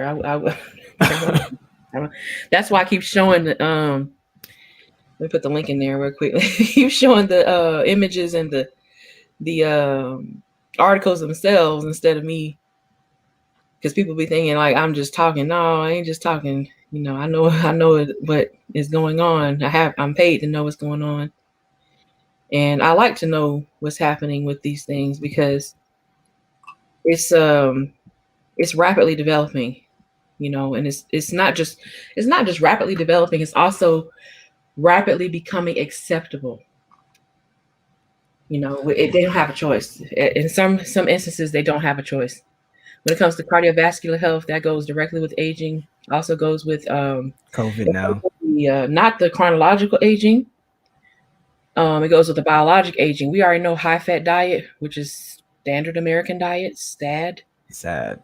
The SAD diet. Mm-hmm. High fat diet causes biologic aging, especially in the heart and the liver, the spleen, gallbladder issues. But heart and liver are two main ones. I'm focused more on the liver, but I know that from proof of concept, they can develop, or biofabricate, 3D print a heart. I could 3D print a liver, because a liver is less complex than the heart. You have two lobes. I don't even have to print both lobes. I can print one because I know a human can survive with one lobe. So I don't have to print both. That saves me 50% of my budget. That saves me money. I just print half a lobe and go on and do what I got to do. Feed these hepatocytes within this liver, high fat diet. Give them a high fat diet. High fat diet should have the same effect as me punching a hole in the liver. Long-term damage. It should have the same effect as hypoxia, where there's a very low amount of oxygen flowing through the liver. Any kind of damage that you can cause to the liver is seen with high fat diet. Over time, that high fat diet looks like a person who has alcoholic fatty liver disease. Now, how you go from, that's what we're trying to figure out, how you go from high fat diet to a liver that looks like you have been drinking your whole life. That's the aging part of it. That's what we're trying to reverse. If we can reverse that, man, you can do anything. You can reverse the liver aging because it's supposed to regenerate itself. And those cells, they're like, look, I give up. They just stop regenerating. If you can reverse that and cause them to start regenerating, now you got your key to stem cells, your key to a lot of different concepts. Now you understand like how we got here. You can also use that technology to fix other organs. Don't humans, especially the brain. Don't human cells generally have a and we'll exclude the liver, heart, and brain tissue. Is it a 15 or is it a 50 replication limit? 15 or 50. What am I thinking of? Is this the mitochondria splitting or is it the DNA split? Because I know there's supposed to be a renewal limit and that contributes to aging. The more the cells have to replicate, the more compromised they get. I don't know if it's no, I don't think it's the ends degrading. I think I'm talking about something else. But yeah, the more they replicate, they lose integrity over time, and then they just stop after a certain point. There's a different lifespan for mitochondria versus the nucleus, though, because mitochondria. Shout out to the Roger Report. Thank you for giving in the super chat. Shout out to the habitual line steppers. I just had to say that, but there's a difference between the nucleus and the mitochondria. You get mitochondrial DNA from your mother, right? You get the nuclear DNA from your mother and your father. Okay. And it's a lot of it is the father. So there's a difference in how the mitochondria responds to fat, sugar, protein, energy. That's all this that I'm saying. All these things are energy. Right. There's a different way that the mitochondria responds to energy versus how the nucleus responds to energy that's coming in. The epigenetics within the mitochondria is not the same as epigenetics within the nucleus. That's what I'm thinking then. Okay, so therefore I'm thinking. Okay, the replication rate is different. Right, replication rate going on. Mm-hmm. And that's what, I knew there was a difference between those two. I wanted to make sure I kind of differentiated that for folks in the chat. This is important because it's difficult to have a one size fits all solution to try to address energy efficiency. When you're talking about the overall cell, it'd be like separating the car and the driver from the engine. The engine and the gas that it's using really matter with, all of it plays a role together to get where you need to go. But if you're talking about longevity of the car, you got to make sure the engine is doing well so that the transmission can kick off. And then you got to make sure it's driving in the right direction. So if the mitochondria function like the engine and transmission, if you could continually replace those parts, you could have that car go on almost indefinitely. All right. That's kind of the concept that's going on, right? I wanted to give a visual for people listening on the playback in the chat. That's a big deal to be able to target that. And this is just not something that was even conceivable prior to recently. Not like this. I mean, you'd have to look at the whole car as a whole. There was no going in and, fixing the engine. It's all right, well, we just got to get another car or make sure we don't damage it. Yeah, that's why you had the transplant industry, which is the organ transplant and the organ transplant industry that developed, but the organ transplant rejection industry that makes more money. Right. They didn't look at things holistically. They didn't look at things long term. They were just trying stuff. And with us, I mean, with the things that I do and people like me do, we're not just trying stuff. We actually see. I mean, you have well, I don't know when fast food started in this country, but whenever it started, like they have that many decades of time to see something ain't working. Something wrong. Right. We have a long time to see. We have plenty of cadavers to look at and see, and plenty of tissue samples to look at where people had high fat diet and mice and rats that had high fat diet that mirrored some of these people. And we're like, oh, okay, there's a problem here. In other words, for me, fat equals aging. Fat equals death. Fat equals cancer. Because that's what's happening. Or I should say, high fat. You need fat, but you need certain types of fat. Right. And there's a difference between fat and cholesterol. There's different types of fat. You have the omega-3, omega-6. You have monounsaturated, saturated, hydrosaturated. We have all different types of. We have this hydrogen attached, extra hydrogen attached to it, hydrolyzed components of it, like that. When we look at all that, we're like, this is aging. It's plastic too. Yeah. Well, yeah. We're looking at how is this happening when you need fat? The issue is like you need fat, but at what time in the aging process, aka the life process? Because once the embryo, the zygote begins to develop, it's developing and aging simultaneously, right? All the way until birth, all the way until your death as an adult. It's regenerating, aging, breaking down, building up over and over the whole time. But over the course of time, you're dying out, you're aging. And so, like, the problem comes, and I've said before, is the genes that turn on when you're developing as an embryo turn on again when you're an adult, and they should not be on. That's the thing. And so a lot of people, we know this with stem cells, we know this with senescence, we know this with dormancy, we know this with leukemia is a big one, Alzheimer's, Parkinson's disease, we know this. So they were saying, okay, the industry was saying, well, what's the trigger? The main trigger that people can identify with is fat.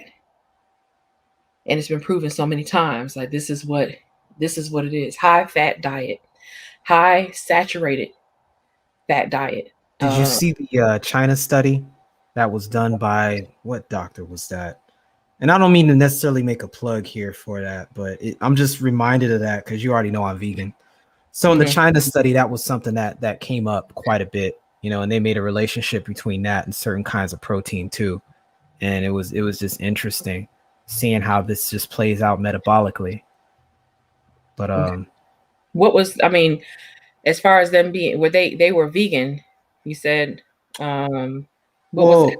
well, what they tracked was the protein intake and the amount of plant protein versus non-plant protein. Mm-hmm. And they were able to trace that over, all these households in China for like 10 years. It was crazy. Mm-hmm. And they just got a massive amount of metadata about this. And they published it in a book. It was Dr. T. Colin Campbell. And it was called the China Study.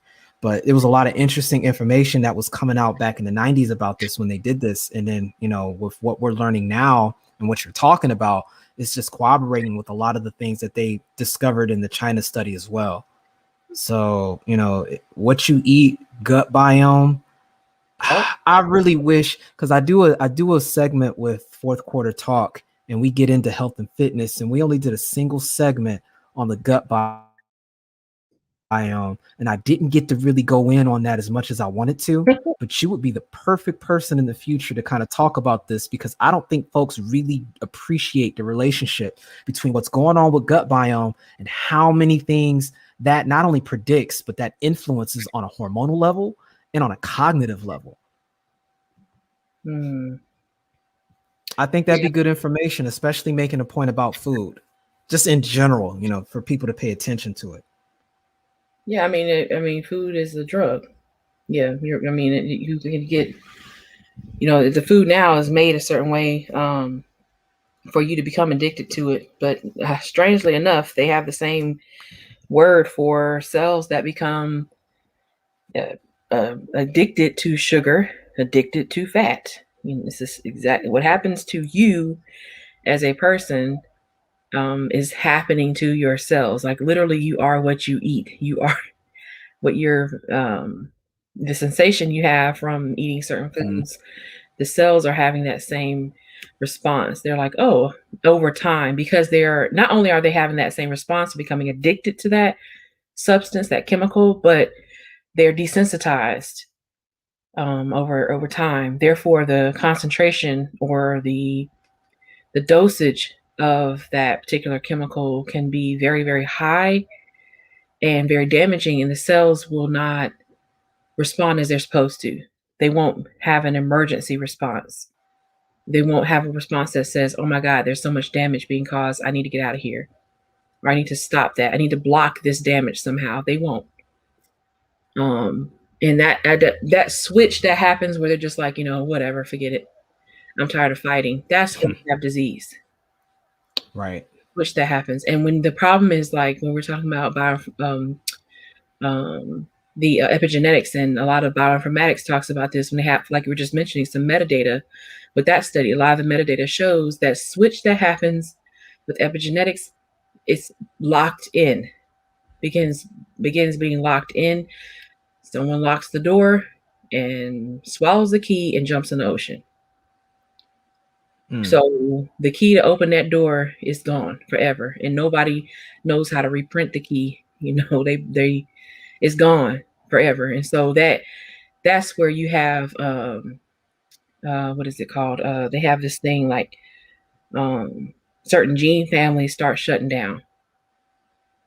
And once they shut down, it's done. Like there's certain genes that there's a family of genes where they have like type 1, type 2, type 3 receptors.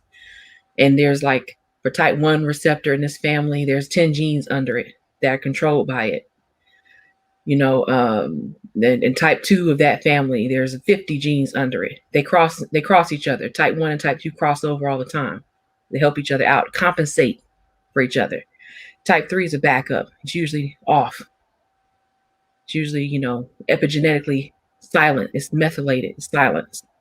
It's there, but it's silent. You get the high-fat diet, type 1 turns off, type 2 turns off, type 3 turns on, you're dead. The cell is dead.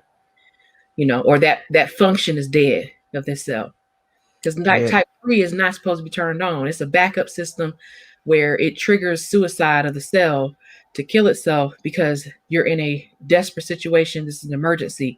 The problem comes when that type 3 receptor never turns on. Type 1 is off, type 2 is off, type 3 never comes on. And this dangerous type of activity, this addiction, for instance, that this cell is going through continues and continues and continues, and nobody stops it. You know, these are chemicals. You have to remember, like, I know I humanize some of the genes and how they work, these families of genes that I'm talking about, I mentioned, but these are chemicals. These are electrical responses that are happening, biochemical responses that are happening with these genes. You know, it's a symphony of like there's a balance between, you know, chaos, absolute chaos and order. That's what it But is. I don't think people appreciate. Well, I don't mean to derail the topic to No, this that's because okay. gut biome is literally its own. It It deserves is. its own topic. But I don't think people understand the neurological receptors down there that literally play into your psychology to help perpetuate this.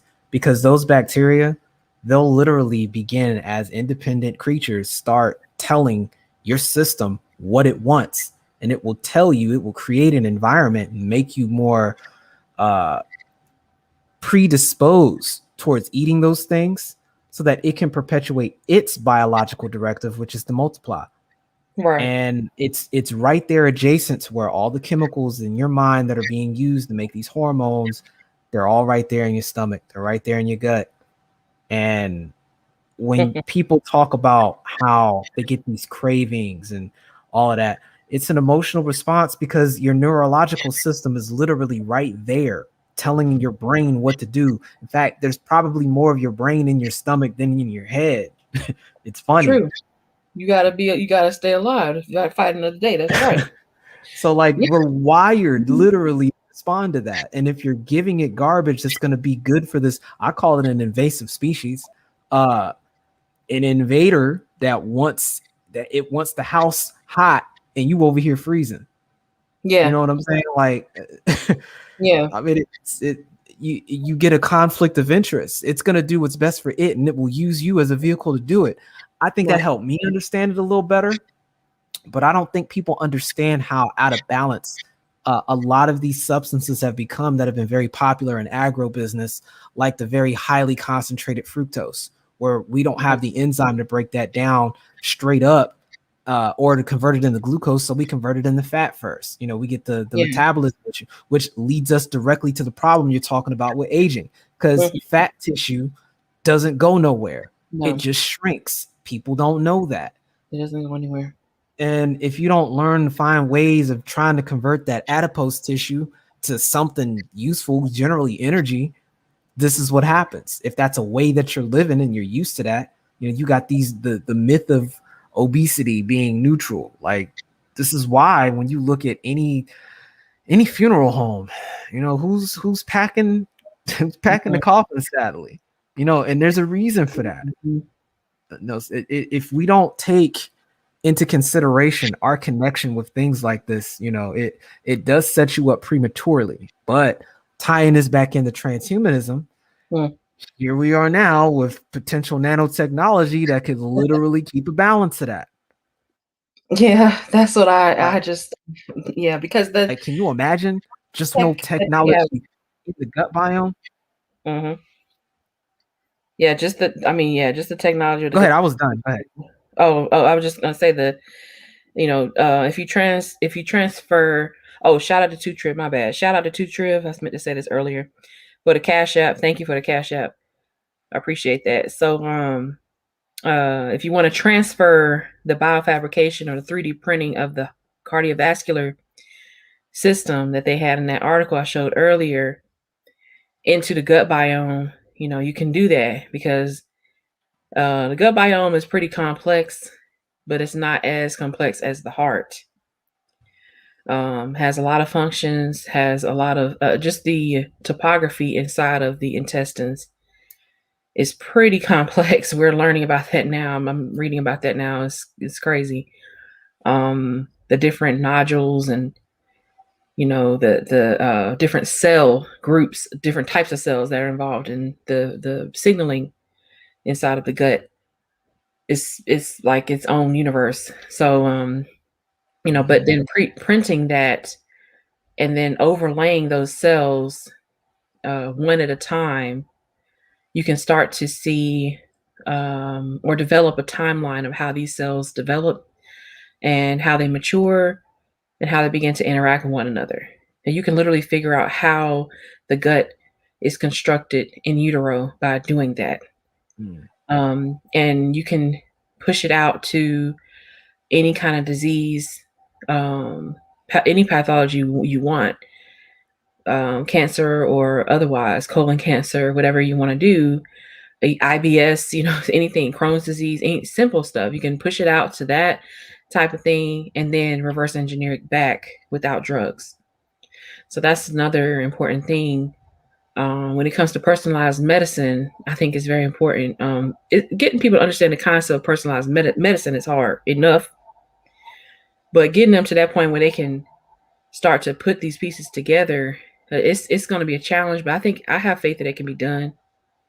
It's just going to be kind of like, we have to, you take a couple steps forward and then you have to just like take half a step back and then explain a little bit and, keep going.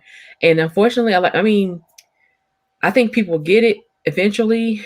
It's just, there's still going to be a lot of people that are just not going to.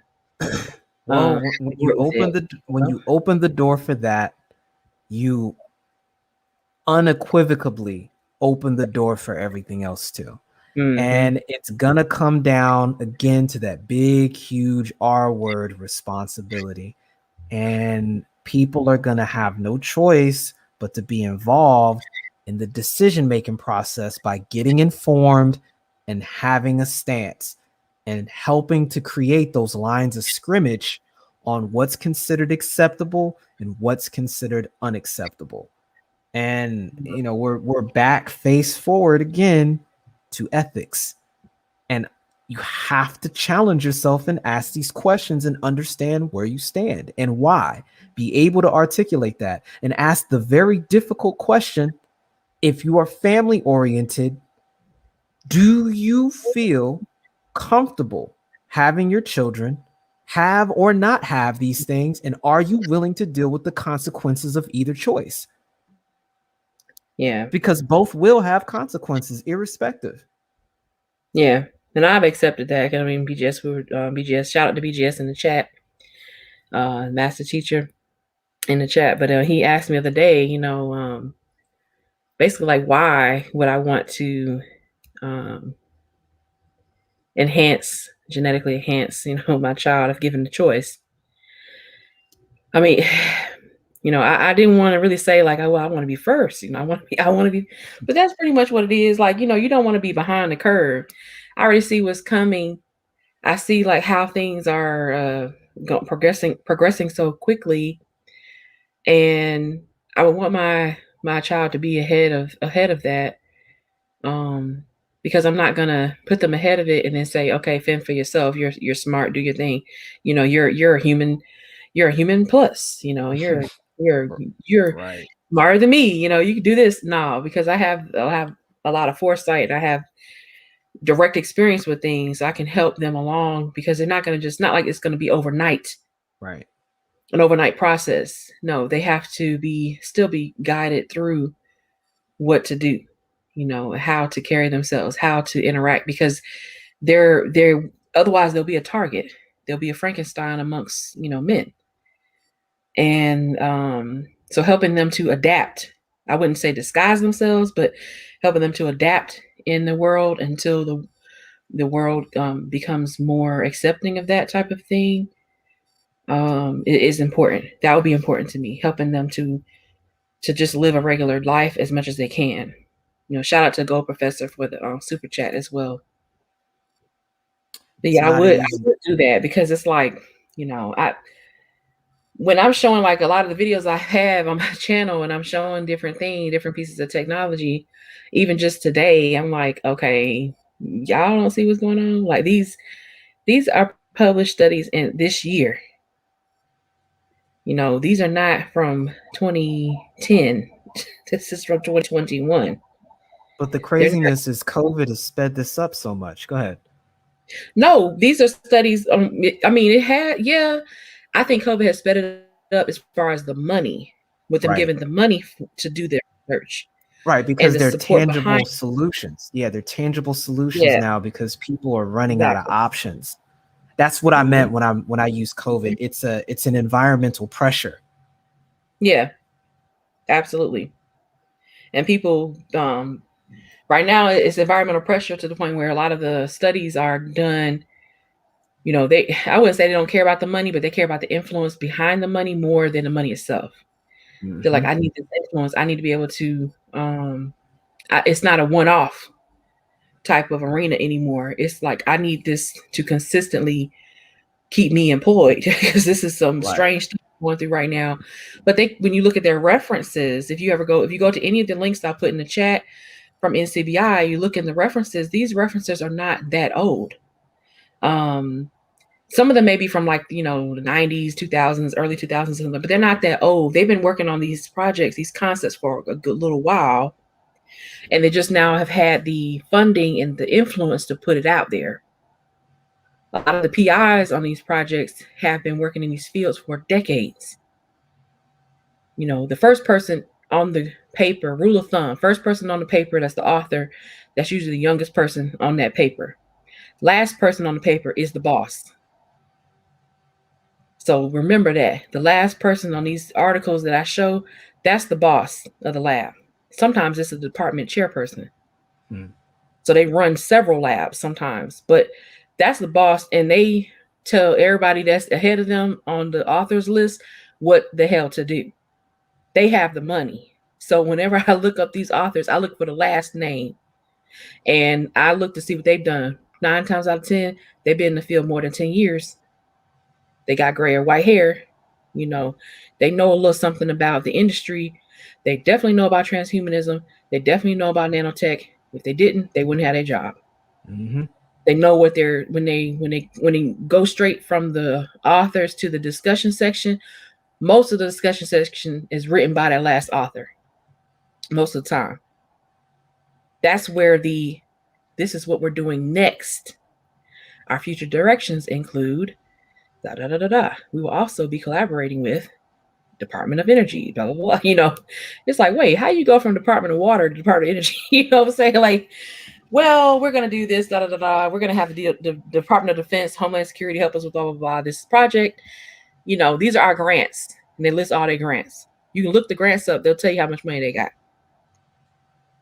Hmm. In the millions. These are not like $100,000 grant or something. These are in the millions of dollars that they get this money for, and the influence you can't. But you can have the money. The influence you can't buy that. You can't buy that, and they really are pushing this, pushing the tech hard. Like Mike V has talked about it. Um, Complex Design has talked about it. Everybody in the Black Brain Trust, they have talked about it. People are not listening, but they're talking about it. They're pushing it a lot. I think Black Torch has talked about it because he's in the field, Hmm. and it's like, why our people can't see this? Like, I don't understand We're why we back again to the see that. culture I don't versus understand. civilization. I Oh, think that's why the culture versus civilization. You have to look at what the values of our culture are in the Black demographic in the United States of America. And it's very evident we're caught in a time loop that started in 1865, really, where we're reenacting this escape from the plantation fantasy over and over again and resetting every generation. And so we're not getting a proper foresight of what's on the way, to the point where a lot of the things we're discussing right now are about to be made so redundant it's not even funny. Like the whole baby mama situation, that's oh, gone with eugenics. That's gone forever. yeah. They can reproduce children with skin cells. That's done. That's done. The situations going on with our health as far as diabetes and obesity, once they start having those self-regulating metabolized based nanotechnologies, that's done. We start talking about what's happening with the social situation with the family. When you start having these implants that let you upload to the internet, and you start creating these getting into the other section of transhumanism we haven't talked too much about yet, the cognitive section of it. Mm. And you can start remapping your brain to do things like give yourself additional senses, like echolocation, to be able to feel sound, or rather feel light spectrum, feel electromagnetic frequencies. And then now you can experience not just reality, but alternative realities in completely different way. You're going to have a whole culture of people who can travel the world without moving from their house. What is that going to do to just the social dynamic when just people being indoors because of COVID is already having changes on people's epigenetics? I'm going to do like art. Be careful. We got them. I'm just saying. Like, you're getting into dangerous territory, my friend. Like, I know, but I know what you're talking about. Though, like I said, like that's something that if you can think it, we can do it. Yeah, we can do that. Like we can do that. It just takes a few people to sit around and brainstorm this, and 9 times out of 10. See, I say that because a lot of times they already have these concepts worked out. They just wait for somebody to come and confirm that they're not crazy. Like, hey, do you do this? And they're like, oh my God, we've been working on this for 3 years. We already got it perfected. How much are you willing to pay for it? That type of thing. And they're or they have the response where you come to them with this concept and they're like, who's asking? Right. They already have it done. They probably done been selling to people, who knows. But they're like, who's asking? And all that. You have to be careful with be careful. I don't know if somebody famous said this or not, but be careful when you try to motivate people to think. Just think, not think outside the box, or think crazy, or think anything that's out of the norm. Just be careful when you try to motivate people to think. It gets into dangerous territory. Sadly, I feel like I'm in medieval times or something by saying that, but we're gonna drown her because she can swim. She's a witch, that type of thing. It's like, right. what? What? I'm just telling you what this is gravity. Like, what the hell? The apple fell to the ground. Like, what the hell is wrong with you? What? How dare you, woman? Drown her immediately. Okay. But again, it's that technology. Drowned, all kinds of stuff. I already know that. Like, it was a done deal for me. I know. Go ahead. My bad. Oh no, it's fine. It's just the technology interface we're talking about again. When one form of technology meets another. I'm still standing on the concept of, things that come from culture being technologies, again, to help the human being cope with the environment one way or another. And maybe that's a amoral way of looking at it, but it follows the same algorithm. Like when you run the algorithm, you can predict the outcomes, and people behave in a very similar fashion one way or another. And we just need to accept the fact that this has always been a part of the human experience. It's just that now it's escalating at a point where the civilization is really about to outpace the culture, to a point where what happens now is going to be paradigm shifting. And folks need to decide whether or not they're comfortable having complete agency over their evolution versus letting, or rather being in a position to where you've been in response. Because I would say, if you look at our history as being on this planet for several millions of years, human beings aren't done evolving. No. And when you look at something like language, for example, you can get why I say it's a technology. And even that is evolving now, because when you get a different way of communicating, we may get into things that take advantage of neurons that look for emotion and inflection when we talk, and it can be potentially expressed through other frequencies and vibration that we can now hear, thanks to a lot of the cognitive transhumanism that's showing up. So we may see human language change to something that goes from verbal to nonverbal. And what are you doing at that point? I don't know what the difference between that and a radio wave is then. That's what, that's that has been mentioned. Yeah.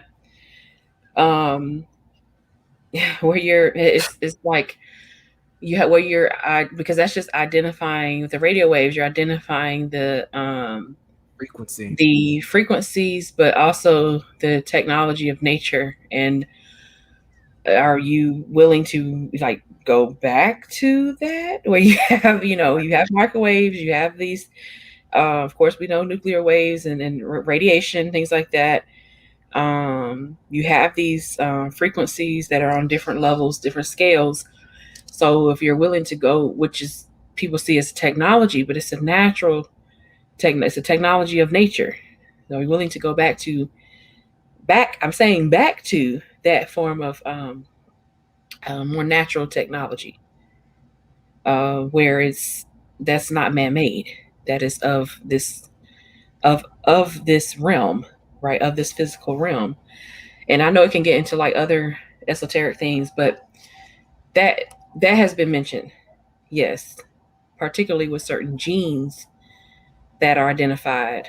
I know that Shango has mentioned one of them, and I don't work with that gene. I work with a similar gene to it, but it's a gene. I think it's Fox. I think it's Fox P2, if I'm not mistaken. But it is a gene that's required for language development, and they know that Neanderthals did not have that gene.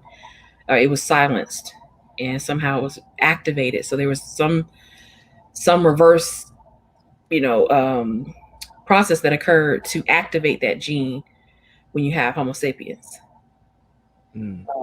Turning it back off. This is for verbal communication. Turning it back off.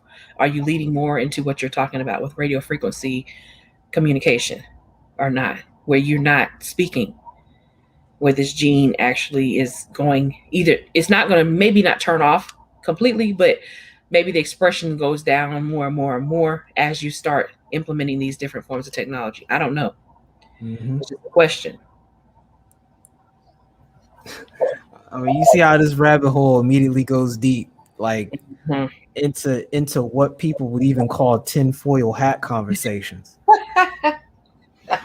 I love it. Well, I don't have tinfoil. I got plastic wrap. So what now? Right. My plastic wrap hat on. I got my hair dye hat on.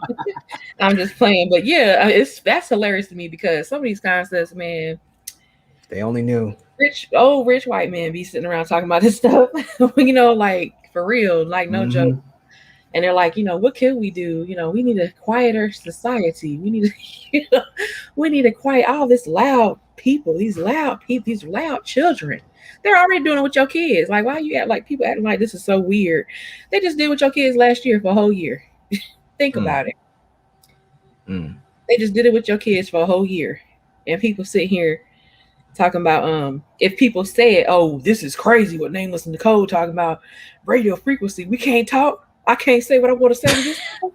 No, you can't. Like say it with your eyes, not your chest. Say it with your eyes. Like just look at it. Give it a side eye. But they just did it with your kids last year. They had them sitting there on the computer listening to the teacher talk and they not saying anything. they just they're communicating by text, which is what they like to do anyway. Back to information theory. Everything can be broken down to a series of electrical pulses. So, I mean, all of this stuff is interconnected. It's just people are very late to the conversation because they haven't needed to know this stuff. But it's at a point now where, again, it's really been what BGS, the Brain Trust, and everybody's been trying to say. If you don't understand this now, if you don't get on board with a lot of this stuff now and start making your decisions, they're not only going to get made for you, it's going to change so quickly you're not even going to recognize things at all. You won't recognize anything. You're going to blink and then suddenly we're in Star Wars. And it's just, it's just is what it is. Hey guys. Hey, community. What's going on? I just wanted to give you a shout out because I'm just so excited for you, Nicole. You're so smart. I love science. I really do. But I wanted to tell you, I've been a nerd from way back since I was a kid. But I wanted to tell you, I wasn't trying to discourage you. What I see in society is this exciting community of people who have great ideas that are going to promote and help humanity. And then I see the criminal class the hackers who are going to shut down the oil or gas refinery, or they're going to take all the money out of the unemployment for people who need it. They're Yeah. just going to hack in and get, and that's what I was just trying to. I wasn't at all trying to discourage you or and I really actually want to encourage you to continue, but I just want you to have that in the back of your mind of how, when you're coming up with these solutions and these problem solving ideas, theorems, or whatever, um, just have in the back of your mind that criminal class is always going to be. I always say, okay, if we're in Wakanda, um, there's gonna be those ninjas who gonna take the vibranium and try to juice it up and try to sell it and try to make people addicted to it. They go anything Yeah. that was good in it, they gonna suck it out and try to make a profit. I feel you. I feel you. The criminal class. We have to, and I feel you on the criminal class. That element of society, and a lot of times, people. I mean, people may agree with this too. But a lot of times, the criminal element is the ones that develop your therapies every day. That have a lab coat on. That's sometimes your biggest, most elusive criminal element. It's not El Chapo or somebody out here doing what you were mentioning. What you were saying. A lot of times, it's the people that are in charge of a mass amount of drug development, therapy development. That like what Nameless was just saying earlier. You can 3D print drugs. Yes, that can be, if you are in that field. You have to be in that field, or you have to know a little something about how these different chemicals have to come together in order to know the components to put together in 3D print it. So there needs to be some background there, and in that case, people can identify you pretty quickly. From that. But I see what you're saying. I keep that in mind too. I keep the criminal element in mind but the problem is, like, at some point, that for them, the problem is that at some point it's not going to be feasible for them to continue to try to do that. It may not be necessary for them to do all that. You're easily identified because you are against the program. You'll be against the programming at that point as a criminal, and everybody else is like, "What are you doing? What is this?" We also have to remember the other element we didn't talk too much about, the other pillar, which is the information systems and AI. And I think people are underestimating what nanotechnology is going to do to catapult quantum computing and create synthetic materials that solve a lot of the problems that a lot of our current quantum computers have. And once we get to a certain point, because a lot of this stuff is already in the cloud, you can go on the website now and link up the quantum computers and start writing code for it. But once we don't have to worry about things like having to keep systems, the qubit systems, and these ridiculously below zero temperatures, and we can have room temperature polymers that can produce cold energy like that. It's going to change the game with what you can do as far as your presence with AI and nanotechnology. The ability to monitor and identify signatures and pinpoint this stuff and counter this stuff, it's going to create a whole new meta of security. Like, cybersecurity is going to go on a whole different level. Like you'll have, there was arguments about the nanobots that could go around and potentially cause, inject poisons in people and assassinate folks that way. Well, you can literally make counter nanobots that go out and, stop that stuff from happening and instantly relay this information to some massive data frame that's in the cloud somewhere. Like there's so many different counter actions that are now done. In the Art of War, it says you engage through the orthodox and you win through the unorthodox, because the unorthodox gives way to the orthodox and the orthodox gives way to the unorthodox. It is an endless cycle. So for every thesis you present, there's an antithesis, and its conclusion is a synthesis. So there will always be that criminal element, but there will always be somebody that responds to it, or something that will manifest from one of these pillars to answer that.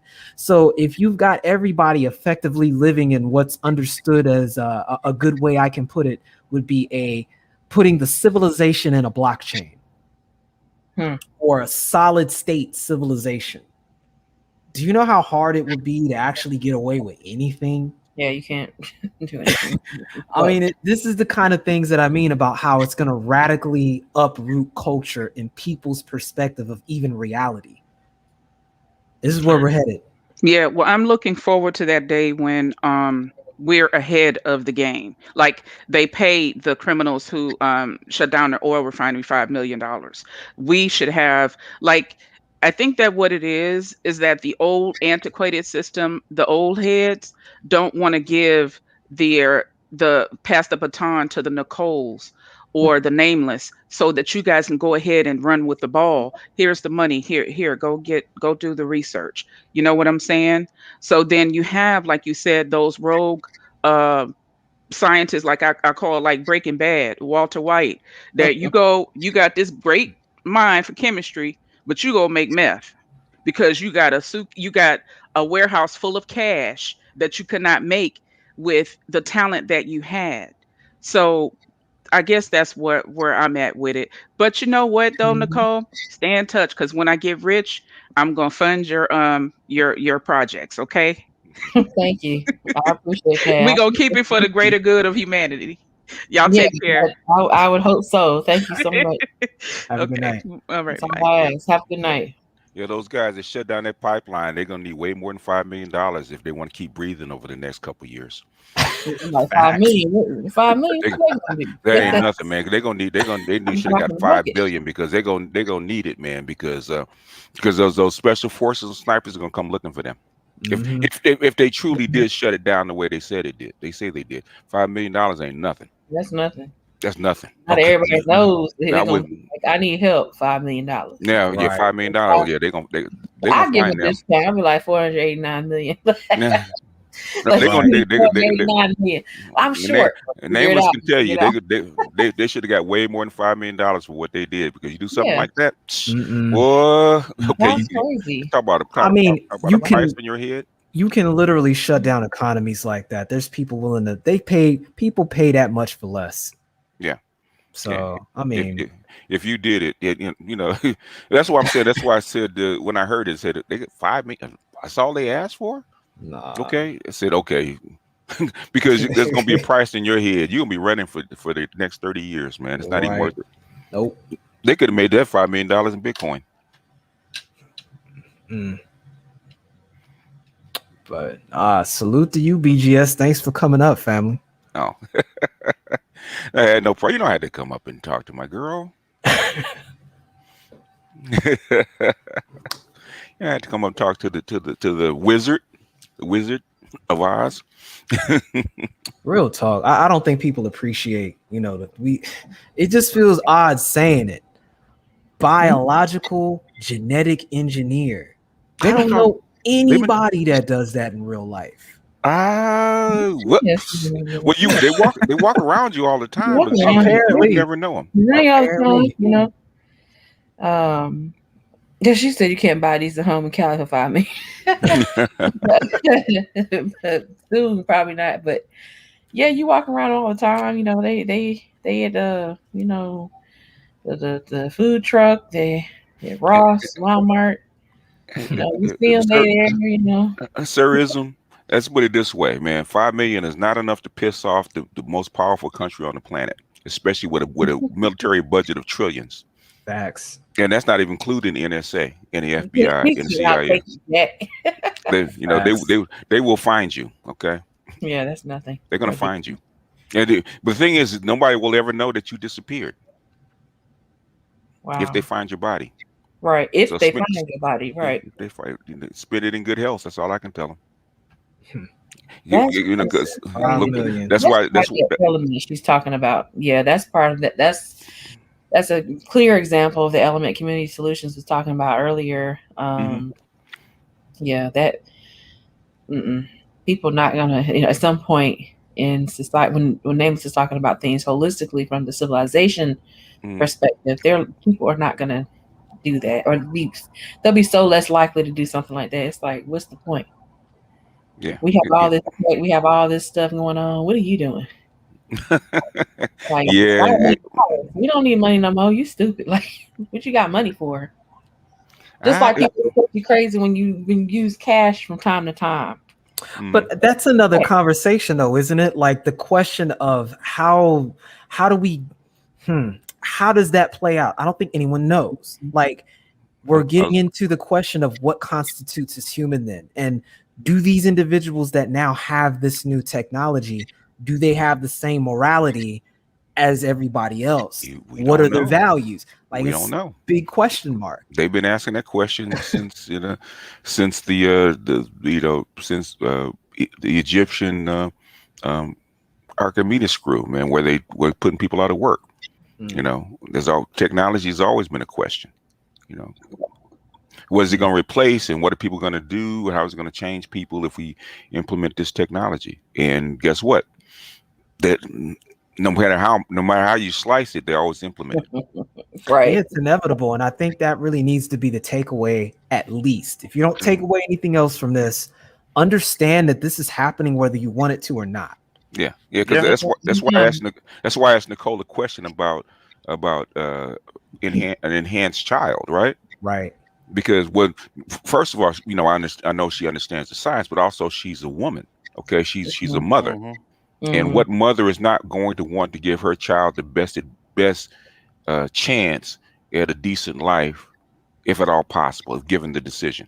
That's why I asked her. I could have asked a man, but it wouldn't have had the same impact, because it's ultimately the mother that's going to decide what kind of child is she going to bring forth. A natural one that's going to be just come into the world disadvantaged, or one that has an advantage. Yeah, see, this is a civilization question versus 50 years ago, it was a cultural question. I want my child to have light skin. I want my child to have curly hair. I want my child to have light eyes.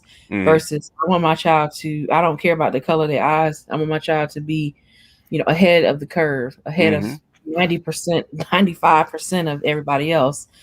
With every opportunity, you have a downside to that. You have a challenge with that. Of course, the challenge is now, like I said, you have to help your child adapt and not be the Frankenstein of the classroom, an outcast of the classroom, because they're so far ahead developmentally than everybody else there.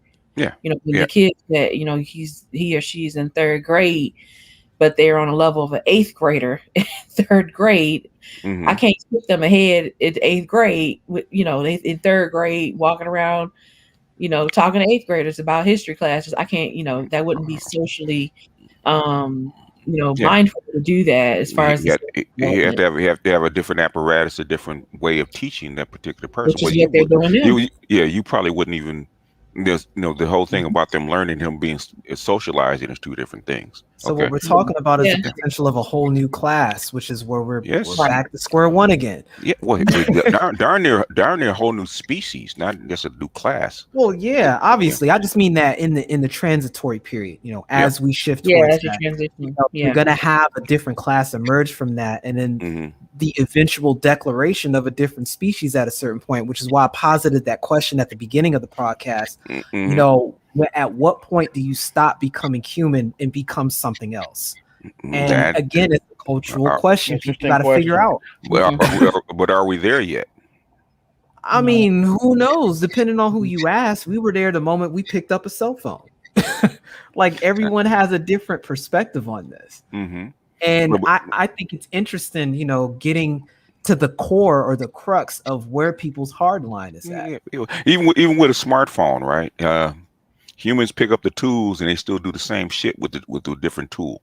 Okay, basically the same stuff. If you look at dating, what do they use the smartphone to do? The same stuff they did with the telephone or the drum or whatever it is. 1, to communicate, 2, to find each other, and 3, to entertain themselves. Right. It's all technology. That's why I said human beings are like, we have a inseparable relationship to it. So it's just a matter of how we're looking at it now. You know, it's kind of like, I guess, time. Like, does it begin when the Big Bang happened, or does it begin when the Greek Empire happens? If you ask the dominant society, like, it's all about where is your starting point, I suppose. Yeah, so, the moment you pick up a stick to fight off wild animals, you know, or basically find fruit or whatever, right? Technology started because you started to manipulate your environment. Yes. I agree with that. And I think what we're dealing with is a spectrum here where there's certain people who will draw a line at that. I didn't know this, but their whole societies apparently that, you know, they go out of their way to be anti-technology, and they'll fight against things like, you know, having certain, I don't mean like on an Amish level, but I mean going even further back. Oh yeah.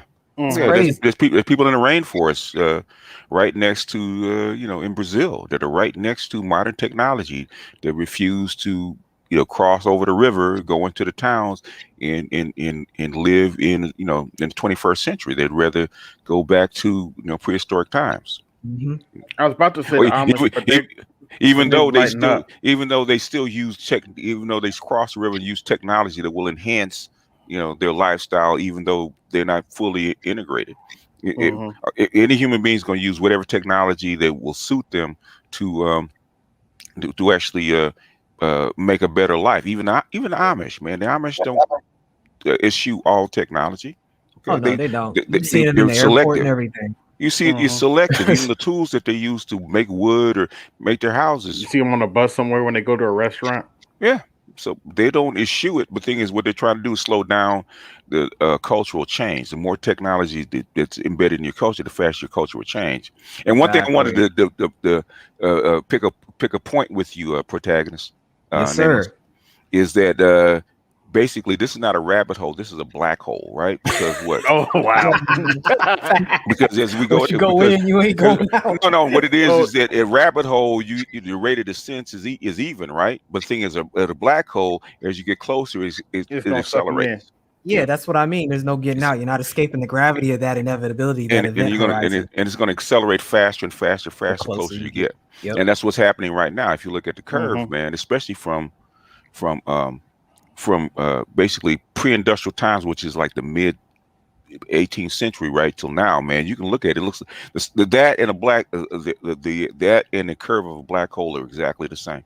I agree, and that's what I meant about, you know, people are going to blink and it's going to be Star Wars, and they're not going to be ready for it. The black hole showed on the Star Trek. It's a blink of the eye. Yeah, because Nicole is seeing this at light speed, because I'm sure she can't even keep up with all the stuff that's flooding in right now. No, it's like every day. Like the stuff I was just showing today are things that you know, are just from this month, basically. From this month, you know, one was published the 12th, 4 days ago. The other one was published on the 5th of May. This year, but that's just, I mean, that's not even tip of the iceberg, because when I search phrases that Nameless was mentioning earlier, tens of thousands of articles come up. Yeah, because you got to remember, it was like over 17,000 articles came up just for something he mentioned. Yeah, because if Nicole solves one problem, right? She can just solve one problem, but that could be the key and linchpin to 1,000 other problems that people try to solve. Oh, wait a minute. I've been waiting for that little piece to go right here. Exactly. And that's what it causes. Happens in software all the time. Yeah. That's one line code. Yeah, that's why I called that. I made the Art of War reference about the Orthodox becoming unorthodox and the unorthodox becoming orthodox. It literally creates a feedback loop. Where in presenting a thesis, the antithesis presents itself, and the solution becomes a synthesis, and you start the cycle over again. Yeah, you know, that's going to be how this escalates nonstop. Yeah, and that's why I always mention a tech war with China, right? It's because for the last, you know, previous to China actually coming on board as far as a technological giant, right? Basically, United States and the West could actually pace the development, right? They retard some things, they accelerate some things, but they could actually pace it according to the culture, right? Because they're in control of it. So what Nicole's working on, okay, with Nicole, it's good stuff. You keep working on it, but Nicole's idea might not come out for 20 years, right? Because they had control of the culture, they had control of the pace of technology, right? Because they have a competitor. What happens when you have a competitor, all right? And they say, okay, we better publish Nicole's stuff and put it out there before some chick in China discovers the exact same thing and put it out before us. Hold Now you have a race. Hold up, BJ. Dream City Classified, you up here twice. I don't know who you is. If you's a troll, you better just go on somewhere because I can't see, what's going on with you. I'm just kidding. Turn the camera on. Yeah, I'm just gonna have to go ahead and just get you out of here. No. I don't need to see. I don't want to even know what's going on with your camera and all that. It's been too much. What's happening, y'all? If he's trying to get on, tell him to type in the chat and see who he is. Yeah, they already know that. I ain't got time. Okay. It's like if you're a troll, you already know what to do. You already know the right thing to do. You just choose to do the wrong thing. So bye. I don't have time. But what's going on, Rodney? What's going on, AB? Hey, what's up, y'all? Chilling. Interesting conversation. I've been following transhumanism for years, and even before I think they were even the ideas were out there before the technology caught up. But I think our community, we're definitely have to work on us because Black folks tend to be like cavemen encountering fire for the first time. It's like, we're so fearful of change and of new things. And then look at what's going on with the internet right now and with phones and everything. You give people the information and it's like, break it down into a sizable bite for me. They don't want to read it. You have to. It's kind of disheartening, because we used to be so into being educated and trying to go to the next level. Now it's almost like it's dumbing us down again. I don't want to know that it's too hard. It's just like, okay, just the little links I put in the chat about the articles that I choose the articles for a reason. I choose them to show because I'm like, okay, this is not too controversial. This won't get my stream taken down. This won't cause any problems. It's along with the conversation. There's no video or audio to it. It's just what it is. Take it or leave it, and you can read it later, at your leisure. People are like, why should I read this? So don't that read makes me sick. Conversation. They're like, I missed it. You were there. I saw your name. You were there when I posted it. How you ain't read it? Like 10 minutes. Then you post it, and then you're trying to break it down to them, and then they question your credibility. Yep. That's why I just duck that and go straight to primary sources. And walk off. I don't have time. I don't have time. When you come back when you learn something. Okay. Right. I mean, and these articles are not hard to follow. I mean, they're written the way they're written for a reason, and that's to acquire funding and interest. Otto A, I think I see you in the chat. I think you're all right. I've got him in the stream. Hold on. A.L. Evans. What up, A.L.? Yeah, people don't want to they don't want to read, and I'm just like, okay. But it's such a concept that it's such a hard concept because I'm like, this is like it's a big chunk of what I do every day. I have to read, I have to convey these messages and then listen to what people have done and if I haven't done anything, if I haven't even read, then I don't even go to I can't even show up, if I haven't read it. you know, I used to think about when I used to you know, read medical texts and trying to put things together, trying to you know, formulate new ideas and whatnot. If you have the information out there, and like, you know, BS was talking about, and you were talking about earlier, how you pull up, you go to one concept and you have 17,000 articles come up.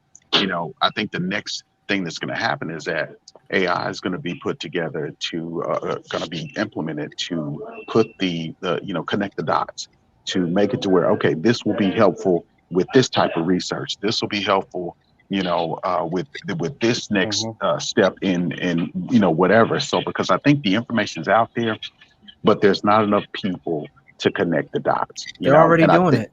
It's already actually being done by Google. Right. I mean, one time, yeah. They're even like at the Vatican right now. They're actually using AI to try to, you know, go back and reconnect text to translate, you know, writings into.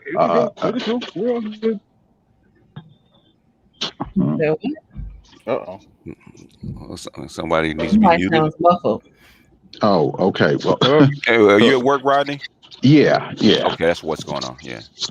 Well, you know, but it's basically we need that technology to basically point us in the right directions, to basically bring these different forms of research together so that we can solve problems that are out there in an orderly fashion.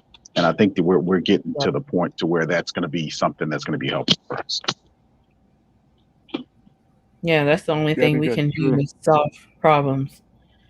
And so that's why, you know, honestly, you know, when I'm up here, you know, talking to Nameless or anybody about these concepts, and we're talking about it constructively, and someone's like, you know, they come with, you know, some negative, just, oh, that's not going to work. Oh, blah, blah, blah. They have so much to say. And I'm like, if you don't sit your dumb ass down, that's what I want to say. But you know, Nameless is nice, and I'm just trying to be nice, you know, trying my best. Right. I mean, you know, like, you know, like, you know, if you could have been a person just like setting on fire, like, what the hell? Like, just running through them. Like, I just want to run through them, like, set them on fire. Like, I'm like, what are you talking about? You know what it is, though? Ultimately, what people are really dealing with is the response of the culture going in dissonance with the civilization. And so all of this is being done from a position of reactionary and not having real foresight on how to address the solution. I mean, we will run into what was talked about before. Once biological engineering becomes available to the average person, to the point where they can use gene editing on already existing DNA to change phenotypes, just superficial stuff. People are going to do it like they get a tattoo. Right. Is that going to have social ramifications? Probably, but there's going to be a slew of other things going on because people will already be doing that with these new pseudo personas that they'll be using in the neurological pillar and in the information systems pillar. I mean, we're going to have to deal with a whole different way people will be interfacing with each other, much like we're doing on the internet now. This is eventually going to become permanent for people. There will be a permanent connection people have to the internet, almost so that it'll kind of mirror a hive. I don't know any other thing in nature that I can compare it to, but that's the closest thing. And it approaches the concept that was talked about in that book. And BGS, thank you so much for writing that off towards me. The Lucifer Project. Oh, Lucifer Principle about the superorganism. That's exactly where we're headed. We're already doing it. It's just that now we have these additional vectors that transhumanism is going to allow for it. And the culture is inevitably going to change, and it's already changing. It's just that we're in this weird spectrum where we can have all of these different things playing out at the same time. Kind of like how that period in the early 90s where you had broadband, 56K, and optics all at once, depending on where you were. Yeah, and go back and read the seventh chapter of Empire Cotton. How the money from cotton in slavery actually transformed the way the whole world did business in a matter of like 50 years. Right. Just rapidly. And that's without all the interconnections that we have now. Right. So, I think with everything that we've been talking about, I think there's the illusion of choice, as if we have a choice to opt in or opt out. Then we have no choice. We're going whether we like it or not. We're in the rapids. Yeah, you know what? And I said this. This got to be almost 2 decades ago, right? You can go with the civilization where it's going, or you can, go out in the middle of the woods, man. People think that they're going to come hunt you down and find you and drag you back. Yeah. They're going to just let you go. They don't care about you. That's right. Mm-hmm. If you want to go out in the middle of the woods and scavenge and scavenge and live a solitary lifestyle, even a small band of people, they're not going to come looking for you because they don't care. Because in the scheme of things, you don't matter. As long as you're not making trouble for the rest of civilization, they're not going to come looking for you. Right. Look at those islands in India. Them people have been living like that for thousands of years. Yeah, almost 100,000 years. It's same way. Yeah. Mm-hmm. And you look at China. Go ahead. Look at China. Go ahead. Well, look at China and the whole thing with AI. The difference between the United States and China is that they implement it and everybody goes with it. Then they're perfecting that technology and moving on to the next step. Whereas in America, we're so pigeonholed as to what comes out and how fast we're going to implement it. And they're already doing, electronic exchanges and paying for everything in an electronic way. Their internet is totally different from ours, but it's also locked down. So they have so many. Look at their surveillance capabilities. Look at their Navy. Their Navy is it's modern. A lot of our Navy is still not as modern as it could be. They're just moving ahead. They're not trying to stay stagnant and trying to basically compartmentalize the upgrades. They're just upgrade. It quickly said that, Zeno made a good 65. Point. It quickly said that back in 65. Basically, it's the old dinosaurs versus the new dinosaurs, right? In other words, the old dinosaurs our society's held back by old technology because they're making money off it. They refuse to give it up. Whereas new ideas can actually spring up and actually develop a lot faster in some place where there's no restrictions. And you know what I think another problem aspect that it is that we got people that are running this country in the Senate and in the Congress that are 60, 70, 80 years old. It's time for them to go. Well, the thing is, even if you bring up younger people that are wedded to some older technology, okay, they're still going to be tied to it because they've institutionalized a way of learning. Like it's easier for somebody on the continent to learn online because they've never been really introduced into the Prussian school system. Whereas my grandson, he's having a difficulty because he's been wedded to a certain way of learning. And now he's got to change the way he learns and the way he does things, right? And that's the problem that COVID is bringing out amongst the educational system is that all the kids are used to having somebody standing over them, looking at them in the face and making sure they stay on task. What happens when they don't have that? And what you're finding out is the kids are not, they said, oh, nobody's looking at me. Well, now I don't have to do this. Absolutely. It's the culture dynamic that we were talking about at the end of the day. So if you address the culture, you can better integrate into the direction of civilization is headed. Yeah, but unfortunately, culture doesn't move nearly as fast as the environment. And that's the problem that we're having. Your environment is moving at light speed, and your culture, it still takes the same amount of time to change your culture. That's why you got it. Hey guys, I want to add to that last. Hey guys, I want to add to that. What's going on? Hey, what's going on, Mike? What's going on, fellas? Because he made a good point, but my counter to that would be: would you rather have a brand new, fresh face that's young that has no morals? You can get the technology, but the younger a child is, the less moral they are, because they don't know. They don't know how to give back to a group. So it's a trade-off. You got old people who care but they're slow as hell, or you got new people who are fast and they don't have a moral compass. They don't have a moral compass because they haven't learned those lessons yet, right? And that's my point. In other words, in other words, if it's forgotten, they have to relearn those lessons. You know, it might take another generation or two if they survive.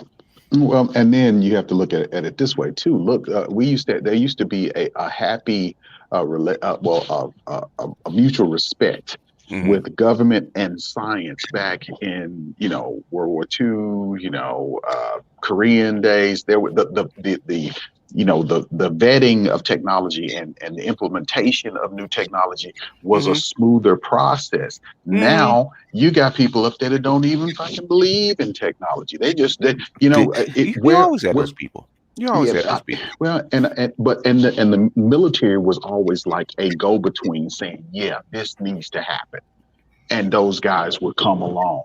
But now I don't see that same type of interaction. It's happening. It's happening. The thing is that it used to happen behind closed doors in sealed rooms.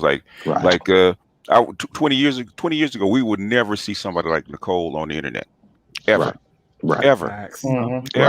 So this is just a new time, and basically, other than a few spaces, you don't see somebody like Nicole.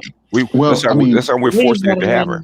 Ladies that are in tech and stuff, they they don't put out everything that they do because it's I guess they don't want to get beat up, and they don't want to get the moral question. The morality question is the main question. I'm sometimes I'm like, I really don't care about all that, because it's like, in these, like I said earlier, with Nameless, it has to get done. Right. That's my girl. It has to get done. You're trained to do what? Be moral. You ain't no preacher. You ain't no deacon out here. Right. You're trained to do what?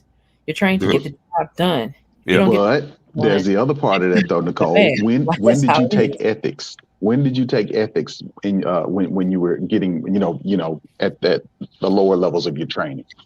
Early in the training. There we go. I got mine too. I took ethics a couple of different times. So you have an ethical background. So you're not just going to go off in there and start fucking, throwing stuff together and making new shit. That's true.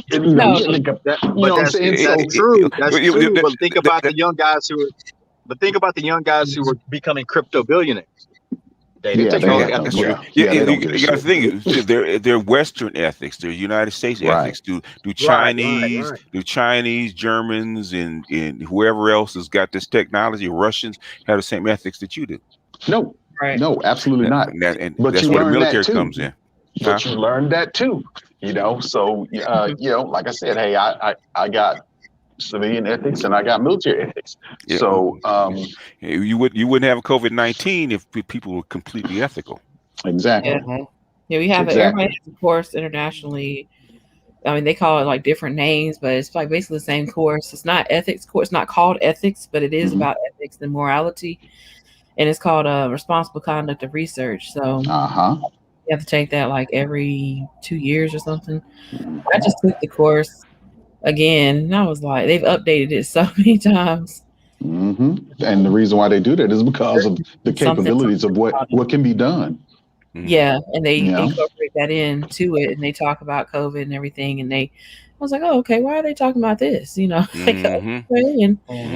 into a little bit of a background of the labs plural, that were doing a lot of that research and everything, and how those labs were interdisciplinary, and they worked across, they were borderless labs, which is something they're trying to get into more now, where you're just shipping things from place to place and doing things in tandem with each other.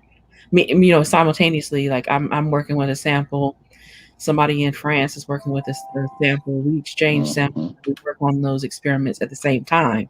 Each other's patented samples so that we can get it through customs or whatever. So we're working on our on each other's work to not have bias, to advance it. Write up our ethical statement. We'll say, well, we didn't have bias. In our work, we didn't have any bias in the work, and we worked in tandem. We worked simultaneously, and they're like, well, how is this unethical when he had like he used all these patients. Well, we had thousands of mice before we worked with the patients. Well, that's our ethics statement right there. You know, we can do that. And that's just a nutshell. That's just like one project out of how many thousands, you know. And so we take but that. that's the thing what B just said too. That's the thing that I think B just said before, which it made me start to rethink the transhuman piece. You can either be first, you could be better, or you can cheat. That's the motivation. Right. It's the cheating piece. You know what I mean? So oh my bad. Yeah, because we're dealing with outcomes at the end of the day. Because even when you look at what's going on down the line, I made a point about Mars, the Mars mission with China. I think that's launching this week. That's important because it changes the whole context of, again, where we're headed with all of this. Because what is Mars ultimately going to represent? It's going to represent being a pioneer within the culture. It's going to represent being a civilizational leader. And if you're a civilizational leader, you get initiative with regards to the concept of sovereignty. And so what we're going to see is cultures now becoming amalgamized in a particular way. And if you don't have your flag, if you don't have your imprint there first, you're literally going to get carried in the wake of where everything is going. Because while everybody's out there, you said what?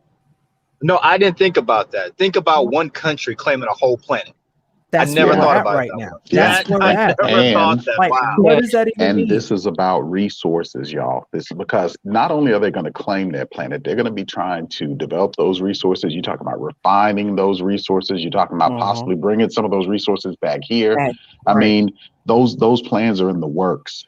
Right. They've already. Go ahead. And it changes the way these governments are going to look at themselves. And it's why we're having these demographic problems. Because at the end of the day, the biggest problem the United States is having is really an issue that the rest of the world is having. But China, for the time being, is more equipped of dealing with it, which is the brain drain problem. Right now, there is a severe lack of talent across the board, but especially in the United States. And especially in STEM, and especially in these fields specifically targeted about transhumanism and things that are peripherally related to it, with this word that I like what Dr. NikoleAli said, interdisciplinary. So you need to have a group global effort to really push this forward. But we already know the way things are being done. There is a orthodox presentation, what's being said on the surface, and then there's the unorthodox of what's going on in the shadows. And right now, what's going on in the shadows, we are not equipped with enough people to really put that counter pressure out there to where when that line of scrimmage is being created about what's going to be presented to the world, we are going to end up on the losing end of the stick potentially, when Asia has been in that habit, in that pattern all throughout the Industrial Revolution. They didn't forget that. So, and, what I was talking about with BGS earlier, it was about how, that relationship between the military and the political structure. We had a replacement on that was almost ready to go with regard to the space shuttle. Okay, we were waiting on. We had an engine that was being worked on. It was possible, a possible concept. We already had it ready to go, except for the engine. Okay, so once the engine got up and ready to go, basically the government changed from Bill Clinton and Al Gore to Bush and Cheney. Well, Cheney scrapped the program because he didn't want a program to be successful with Al Gore's name on it. Okay, so that's the type of stuff where we hamper ourselves based off of bullshit politics when we have the science there. And they just took that engine, they kept the engine, scrapped the rest of the product, So we have years where we don't even have, the ability to take our own astronauts up to the damn International Space Station or to do anything else other than to launch probes, until now where we're racing against the clock now to get a viable platform to be able to push us out there into space to do what we were doing already. Well, look at the Hadron Collider, right? That almost got put right here in Texas. Almost, absolutely, almost. And it was the same thing you just finished saying. Absolutely. So I mean, this is just part of the culture. Well, this is the culture piece we're talking about at the end of the day. People, the culture is going to have to change in order to keep up with civilization. And like what we said earlier, when that gap widens, that's when you run into the situation where people's belief systems are challenged, and we psychologically know what that creates. It's like the foundation for human conflict, where one idea is challenged by another. Go ahead. What keeps us from advancing is you have this ignorance to where we don't want to fund science. We don't want to fund advanced science because we have these people out here that say that that's wasteful. I mean, you look at how our infrastructure is crumbling. We're not funding at a level. Our scientific projects, our medical projects, and we're just patching things up to get on through. And we're relying on scientists from India, from China, from everywhere else, and not taking care of our own people. You know how many Black folks try to get into medical school and nursing school and all of these things, and we basically have an old, outdated, process to basically exclude them from even being able to get into the program. People who want to be there now. Yeah. So that's got to be fixed. It's not only that we're not embracing the science; they're preventing a certain aspect of the population from even getting into the things that they have a undying desire to be in, and it's hurting us. Yeah, they're trying to course correct. Go ahead, Nicole. Yeah, the way they overcome that, and because we had similar issues with that in other demographics, and so I mean, women may get mad, but we have mothers that will say, my son doesn't need to go into that, or my daughter doesn't need to go into that, and so you have a lot of sabotage at home. Their biggest enemy be sitting next to you or kissing you on the forehead, putting you to bed. Your mother that is not pushing that. Now you can go out here and go to your PTA meetings and promote that you should have boys and girls in the same bathroom and boys wearing skirts and wigs and high heels or whatever, but you can't go and to the same PTA meeting or school board meeting and promote for the STEM program to be stronger, the STEM program to be not more diverse, the STEM program to be more inclusive of, or more exclusive of students outside of this particular GPA average. Oh, wait a minute, because you didn't help your child do their homework, so now they're failing. Right. So it does come back, you. What I'm saying? Like exclude. They even have programs where they say, just have a 3.0. When I was there, it was like you had to have at least a 3.5. So it was that exclusion. That's that grade GPA ceiling was there. Now it's going down. So it really shouldn't be an excuse now. Right. And they're getting rid of the SATs. It's excuses. Yeah, they're getting rid of the SATs. They're getting rid of a lot of the psychological testing that was put in place to basically keep people they're excluding people from getting into these programs. And the data has been out there for years that basically shows that all of that was put in place for one reason. And that was to keep us out. It's always been there. It's been there ever since they were measuring our skulls. It's not even like it's not even how it was when I was younger. Up with Allied Health Education Consortium when I was like grade. AHEC, they have South Carolina AHEC. I know they have Allied Health Education programs all over, probably the Southeast, probably throughout the East Coast. But that whole thing, like now you have women. I'm listening to commercials on the radio. I'm watching things, clips on the news, local news, national news. Black women representing this, and this, and Black women attorney and Black woman. This is a influencer, political influencer. I know exactly what you're fixing to say. I'm like, wait, hold on. How you got? You know what I mean? Like, how you leader of this and that? and you're doing these things, but then there's still exclusion. Are you promoting the exclusion?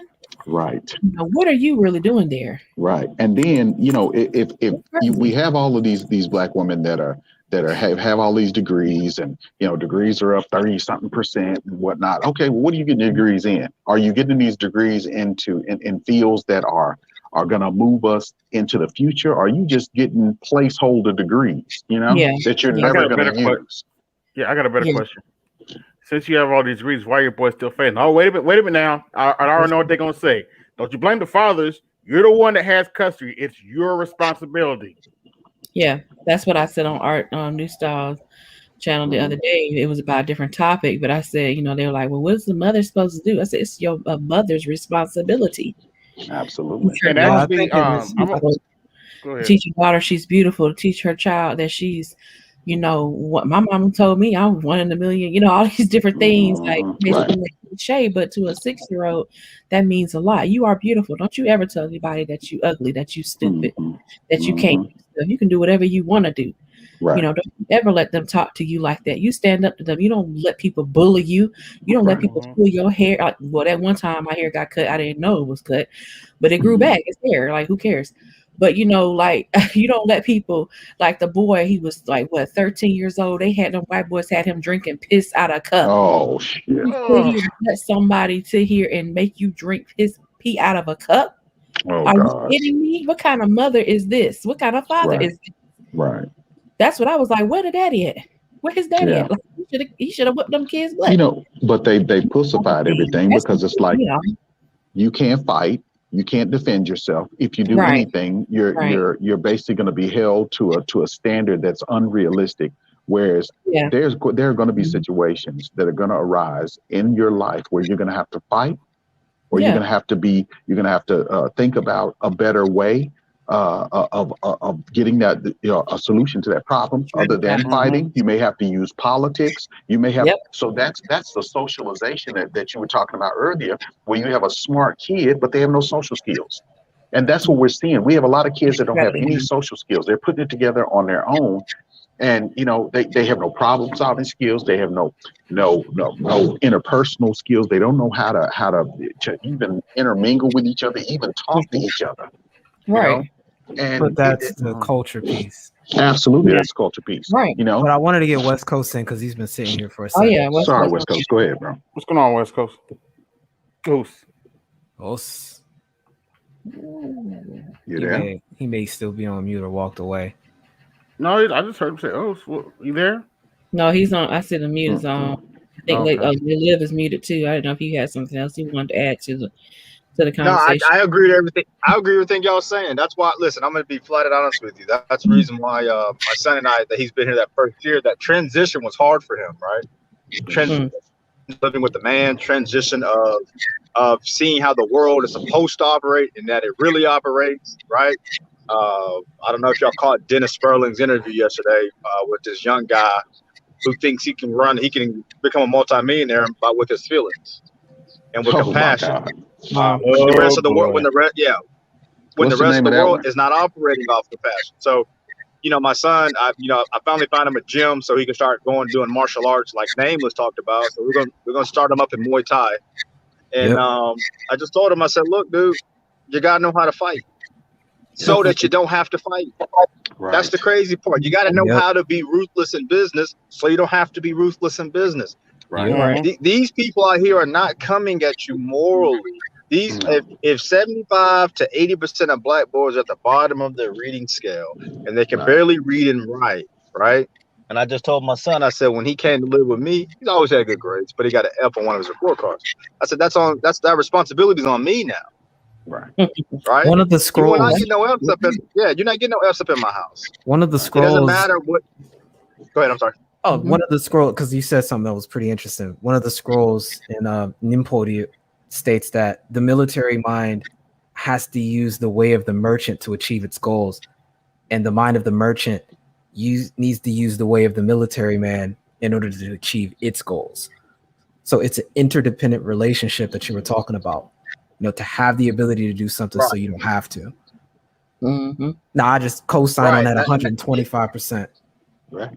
Because at the end of the day, we went out last night, and we went out last night, and so my daughter was the only one in like a dress, a little cute top and little skirt, right? And so she's like, "Oh, I feel uncomfortable because all the attention she gets." I said, "Bella, but you look like a lady, though." And I said, first, and secondly, you don't see too many black girls in skirts and dresses, right? Right. So they had a bunch of older guys. They had a bunch of older guys. They're not in terms of older than her. They're probably like college level, right? And they kind of looked at her a little bit. But all the young sisters that we had a table full of sisters next to us, they were just looking at her. Now all of them in jeans and t-shirts. Right. I said, "Bella, being different is your job. You're supposed to be a lady. Nobody knows how to be a lady." She's like, "Well, I just don't like all this attention I'm getting." I said, "No, you got to take it, right?" Same for my son. I said, "Look, ain't nothing wrong with dressing colorful, young, right? And ain't nothing wrong with it. Hell, I did it.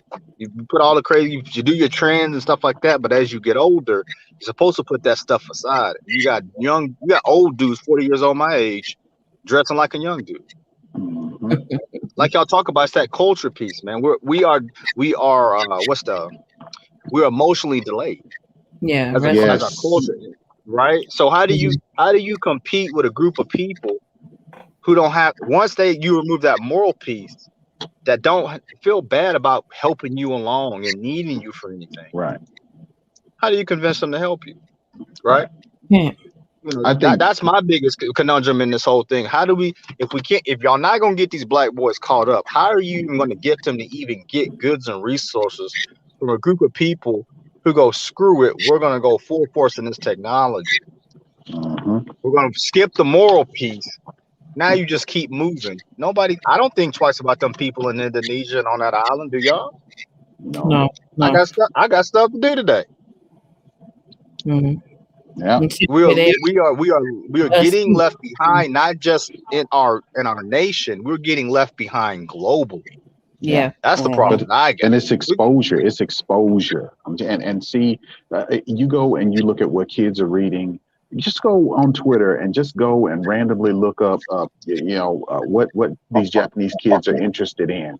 When they look at things and they do toys or they do models, their stuff is so detailed. Their whole mind is just totally different. Their mathematics books over there. When I was over there, I was stationed over there. Their mathematics books looks like a magazine. Our book over here looks like a damn a Masonic Bible, and it's ridiculous. And it's like they just take basic concepts, and unlike our kids, no one has to stand over their shoulder. They have a response. It's like an inner drive and an inner responsibility to be, what they need to be to get the job done. You can leave those kids. I don't care what it is, whether it's riding a horse, whether it's shooting an arrow, whether it's making a sword. They will do it to the best of their ability. All that you just show them, and they will practice and practice and practice until they do it. And we're talking about a whole class of them. But you already know that's built into the culture. Even their work culture is Dude, animated right. that way. I do. It's what's going to set the pace again between how adapted you're going to be when the civilization goes where it's going to go. Right. So if you don't address your culture, you don't get nowhere. And the only way you address your culture is by addressing the environment. And the basic building block is always going to default back to the family. But we're at a point now where civilization is going to change what that even looks like. Right. Yeah, that's what I'm trying to figure out how that's going to look, because with the population density adjusting to the environment, I just have I don't know. I wouldn't say I'm scared, but I'm just concerned about how that. Me too. Going, because there's a lot of instability coming, with all of the housing and the stuff that we're talking about. There are going to be people that are going to be homeless. There's going to be an element out here that are going to be just faced with just basic survival. And we're talking about advanced concepts like, learning and logistics and whatnot. And these people are just going to be trying to survive. So you're going to have some people out here that are going to be straight up predators. That's why Nameless was bringing up the ethics concept there. I mean, they're out there struggling. June 30th is right around the corner, and It may seem far off. It's really not that far off logistically. And people that work with these strategies and these concepts, that's like tomorrow. And so the ethics comes in. It's like, what would you do? If you were in that position, how would you solve this problem? If you were in that position, how would you solve that problem in a leadership position? It's like, just let it happen. Like what BJ was saying earlier, and Nameless and I were saying a long time ago on this stream was like, this progress happens. Like it does not matter. It's a bulldozer. It's gonna come through whether you like it or not. If you're in the way, then nigga, you in the way. Like absolutely. No, absolutely. You ain't got sense enough to move. Okay, I'm not about to like stop and say get out the way. You see what's coming, right? You see this, like, and I think to some degree we're gonna have to be willing to allow sacrifices to happen. Yeah, that's what they don't. That's what a lot of people don't want. Like my mom was almost in tears, and I'm like, do you know anybody who's about to go through that situation? No, but it's just so hard to hear that's going to happen to people. And people, I'm like, wait, hold on. Well, ask her this, Nicole. Ask her when they show up to her front doorstep and demand that she give them food. Oh, oh my God! I mean, everybody. Ask her when she feel bad for them. Then everybody says that because everybody thinks people, when things hit the fan, people are going to abide by the law. They're going to be more realistic. Like Rodney said, these dudes are going to turn into predators. Yes, I would turn into a predator. I'm not dying because I didn't eat yesterday. I can tell y'all that right now. Well, look at the job market now. We're not having there's not a shortage of jobs because there's not a lot of jobs out there. We have a shortage of jobs because they don't pay enough. Yeah, exactly. People refuse to take the job. But this is that's another concept. It's a dinosaur concept where people are trying to keep us in dinosaur land when we're trying to move to a modern society. Yeah, but you guys about to break that. But Complex is up here now, so I want to acknowledge him. And West Coast is back after that too. So to the both of y'all, what's up, fellas? Hey, what's going on? Hey, what's up? Can you guys hear me okay? Yeah, we can hear you. Oh, okay. Hey, Nicole, how you doing? I think it's the first time I've been able to make it onto your panel. How are you? What's going on, Nameless? Yeah. What's going on, fam? Rodney, they live West Coast Sensei. Okay. What's up? How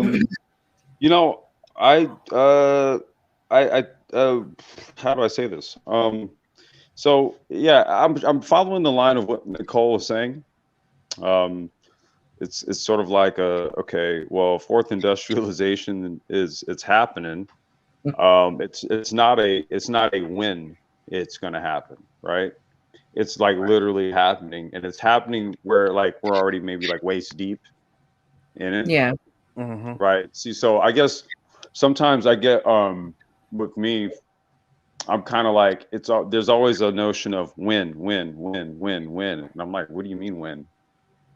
Yeah, you're in it, right? Like you're here now, so it literally becomes a matter of what you literally start doing from this point forward. Okay. You know what I think they're waiting for, Complex? Mm-hmm. When they ask when, I think they're asking, when do I have to change the way I live my life? Yeah. Well, okay. You're right. So the answer to that question is twofold, right?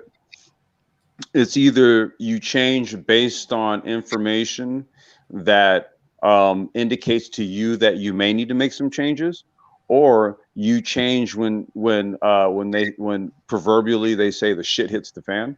Yep. Right. So you basically have two variables, or let's just say a spectrum within the two, as to what serves as your impetus to actually change. Right. Now, some people are, I don't want to say visionaries. I don't want to say that, right? But just they say they understand the technological implications. They can look downstream. Right, exactly. And they see wholesale changes on a global, then industrial, and then from industrial, you go national and then municipal. Right. That's basically how it all kind of crescendos down. This is global infrastructure, essentially. So if we understand what's happening on a global infrastructure standpoint, they call it this great reset, right? Yeah. That's what they call it. That's what I mean. You're in it. There's no when. It's now. Right. Okay. And it's always now. Time is always now. There isn't a then or right when or it's now. Everything, listen, a couple of weeks ago, there were certain people in these spaces. You couldn't tell them that Bitcoin wasn't going to take a massive dump, right? Let Elon Musk tell it and go check out Bitcoin's price now. I'm just saying, like, nothing's written in stone here. The only thing that you could do is hedge based on where we know the world to go. And this is kind of where I'm kind of at a crux, right? When I look at Black folks and I say, okay, the one thing I find is that we take a long time to solve problems. I like to get problems. I like to get problems out of the fucking way as soon as I can get it out of the way. Yeah. Pardon my language. No. But I'm a problem solver, just sort of like by default, right? I don't like to talk about this. When in my mind, I know my brain says, okay, if this isn't working, why is it working? And then I'll reverse engineer, I'll backtrack. Oh, there's the problem, and then I fix it, right? Or I just come up with something altogether different. Either way, I want to move past it. Yeah. And culturally, we have a refusal to move past shit. And our refusal to move past things has us looking fourth industrialization, goddamn headlights like a deer. Yep. Let me add to that.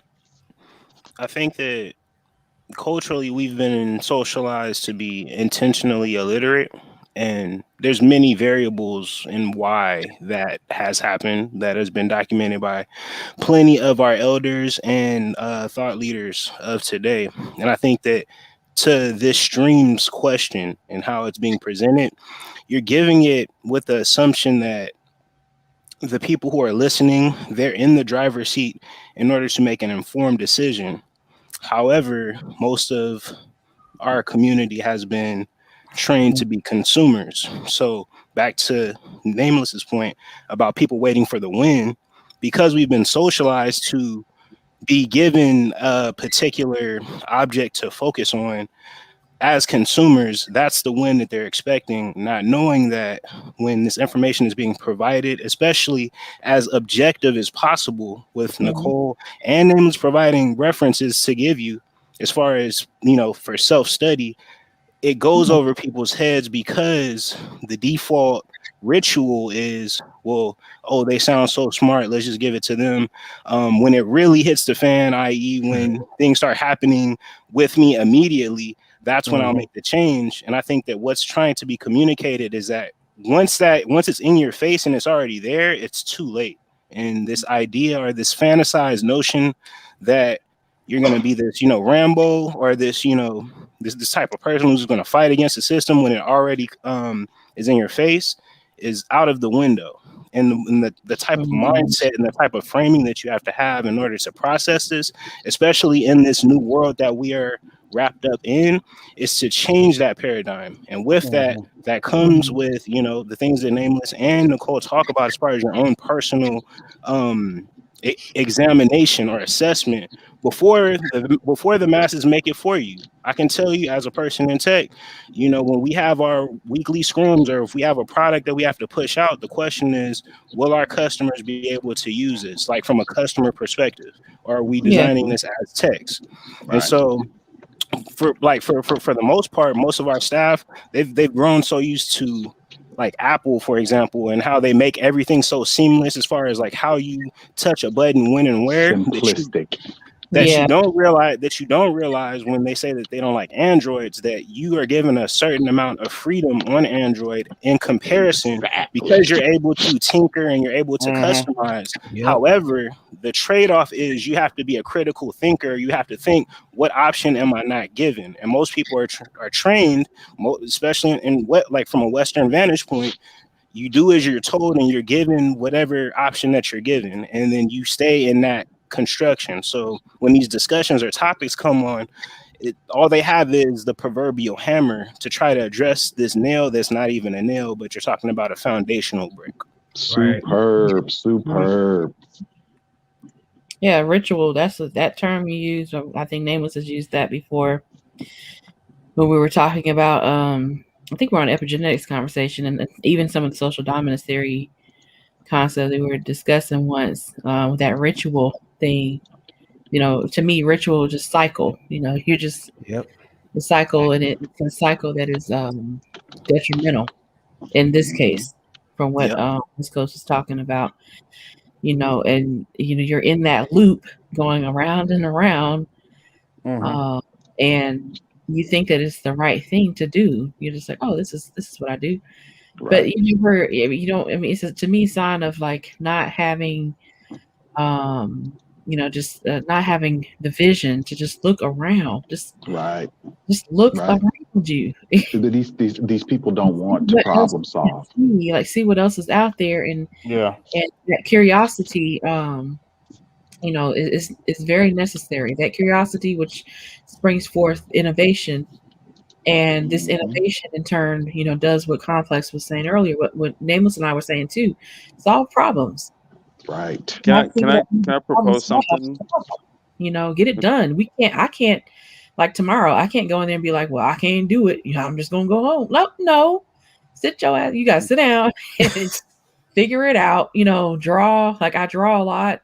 You know, the concept just is in your head. And like I said earlier, you know, a lot of times I'm like, oh, this is gonna be crazy, you know, but I'm like, it's worth it. So I'll write it down, because even if it doesn't go anywhere, even if it doesn't have a benefit to a large population of patients, it can have a benefit to somebody else's project. And I, you know, get my credit or whatever off of that, you know, off of that. I can capitalize off of them, their project going further off my concept, you know, off my sketches. Your contribution, right?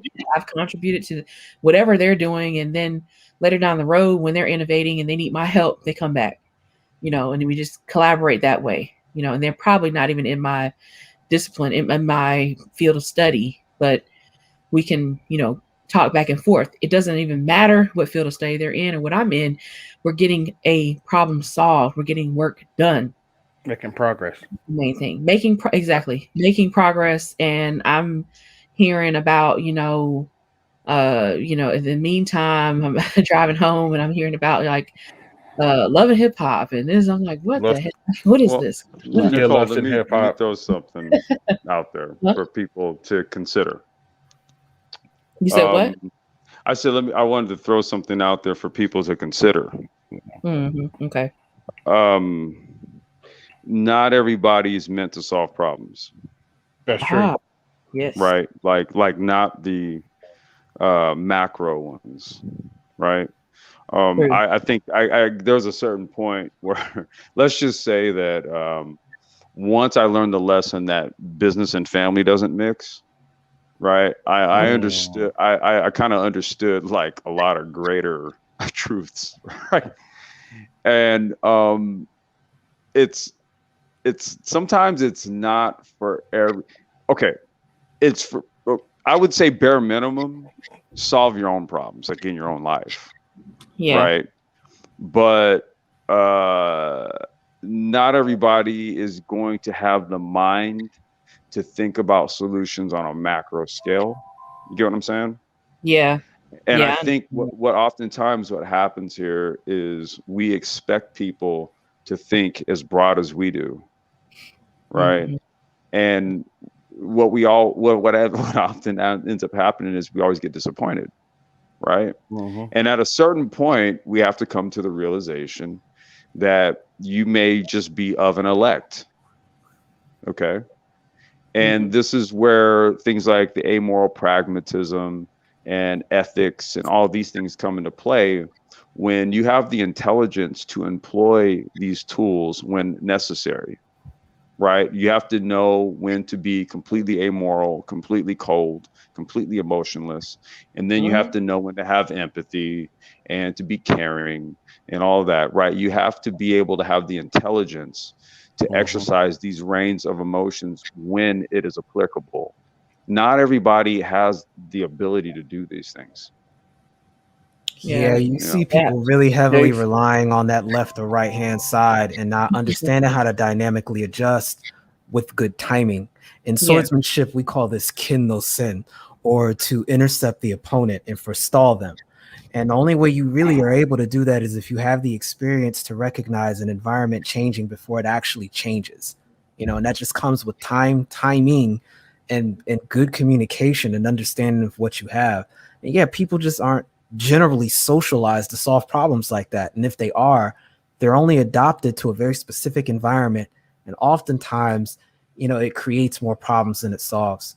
And I think the biggest issue with what you presented, Complex, and the big challenge is that when we're dealing with a lot of these issues, because they're so, I'm going to use this word, I really appreciate this, Dr. Nikole, interdisciplinary. There is a interdisciplinary relationship when we're talking about social issues as it relates to a person's behavior. And then from a meta standpoint, from the outside looking in, looking at it from the civilization, it almost behaves like particle wave theory, where the moment you put your focus on that individual, the whole thing collapses, civilization disappears, the culture disappears, and it's all about that particular instance. And they are outwardly projecting onto the culture and the civilization. And if you try to solve problems with the individual, you're not addressing the bigger issue. So it's not easy to use blanket one size fits all when most of us are used to, or in general, people are conditioned to dealing with anecdotal problems and not these bigger, broad issues that require more nuance and require you to not get caught in that collapse to the anecdote, if that makes sense. So Nameless. So do you know what the response to that is? You have to. So I said all that. So right, we say all these things to say that you have to sometimes think for them without them even knowing. I wasn't gonna say it. Yep. Well, I wasn't gonna say it, but you know. Oh, look, hold on now. You're talking about being a social. You're talking about being an elitist now. I ain't want to say that. Complex came up here and dropped the grenade. I'm not. You know what? To some degree, you have to be. I've been called an elitist in this space for some years now. It's nothing new. Yeah, sometimes you just gotta. Sometimes these people sit and they in the peanut butter aisle and they're looking at Jif and all these different selections, and you just gotta just grab some damn Peter Pan and give it to them because they'll stand there all day long. But you know what though? I think on one end that's not necessarily a bad thing. Like no, you know what you do? What you do is you take the healthiest option and then throw it in their basket, right? And then when they look down, oh wait, I put that in there, and then they'll put that one back. That's how you do that. That's funny. I can't. Like I'm a lister. I am an avid. I'm an avid lister. I love to make lists, and I like my brands. I know what brand I want.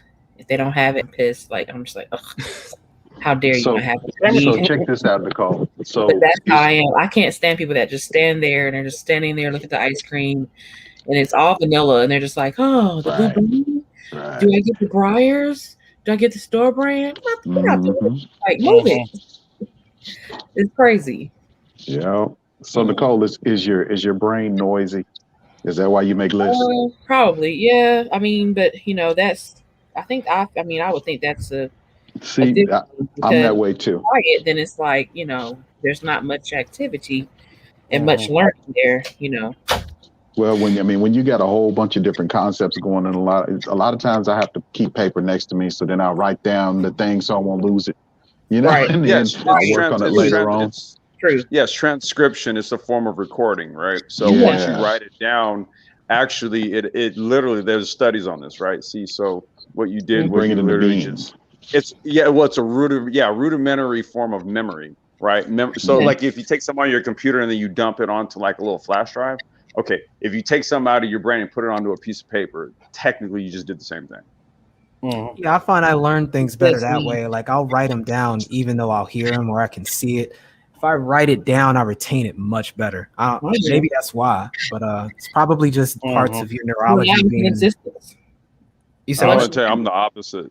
Yeah, once you write it, it's in existence. It's there. For me, and once I write it down, I see it. There's the 2 ways that I've, 3 ways that I've actually confirmed it's in existence. 1 is in my head. 2, my hand has written it. 3, it's literally on paper. I can show it to somebody else. Evidence. Evidence-driven work that I do. So I'm like, hey, it's evidence. Now this exists. And not only that, it puts pressure on me. If it's a plan, I have to push it into, push it out to fruition. So I do that to keep myself honest, to keep myself, organized and everything. But yeah, I get that, that it is a transcription. No, it's funny to use that word, but it is transcription. You don't really hear that word nowadays, right? Yeah. No, you don't. Yeah. Well, in my field, you do a lot, but not. Well, yeah, in your field, but just generally speaking, people don't write things no more, hardly. Yeah, exactly. They don't have a transcript of what's going on, which is why you have the opposite. People not holding to their word, being responsible, being accountable for things. It's just, it's in the cloud. Like, okay, it's just. I hate that term because I've studied internet technology for years. So whenever I hear the cloud, to me, all that says to me is, okay, your information is on a server somewhere. What happens when your internet connection goes out? Right. I'm just saying. And I'll tell you, there was a documentary that I watched a while back, but it was talking about how everything was on like these tape drives and everything in the early days of computing, and then they moved over to disk drives, and then on over to better disk drives. And you know what? There's so much technology back there that we can't even recover now. We can't even move that data into a more modern format. It's just stuck on that format. Oh, really? Wow. Yeah. And it's just sitting in these warehouses, man. And it's like NASA's data and who knows what else is in there. So then you got to wonder, like, what do we lose in the midst of that? When we could have put that stuff, that's why you're always supposed to have a paper backup. You're supposed to have those that transcribed, element that you can keep for posterity, Well, I would also say that one of the virtues that we should also look to incorporate, because my wife was a list maker. That's what she did. I find that to be more of like a feminine. Okay, if you're a male and you make lists, don't take this the wrong way, but women tend to make lists a lot, right? Not to say that men who make lists have feminine traits, right? But I'm just kind of making a correlation between what Nicole was saying and my wife. She was notorious for this. She always made lists literally for every single thing, like just random lists. I'd be like, what is that list for? Oh, I'm going to be writing up an outline. So I just want to make a preliminary list. So it was just this notebook, full of lists, right? Now, I would say this, my DJ background, it's memory recall, right? I look at records, right? I'll flip them over, or I can just look at a record or album cover, or I can look at the label and then right then and there, I know the year, the label, producer, I know everything, right? I would say that whatever your strong suit is, right? Some people have really awesome memories, right?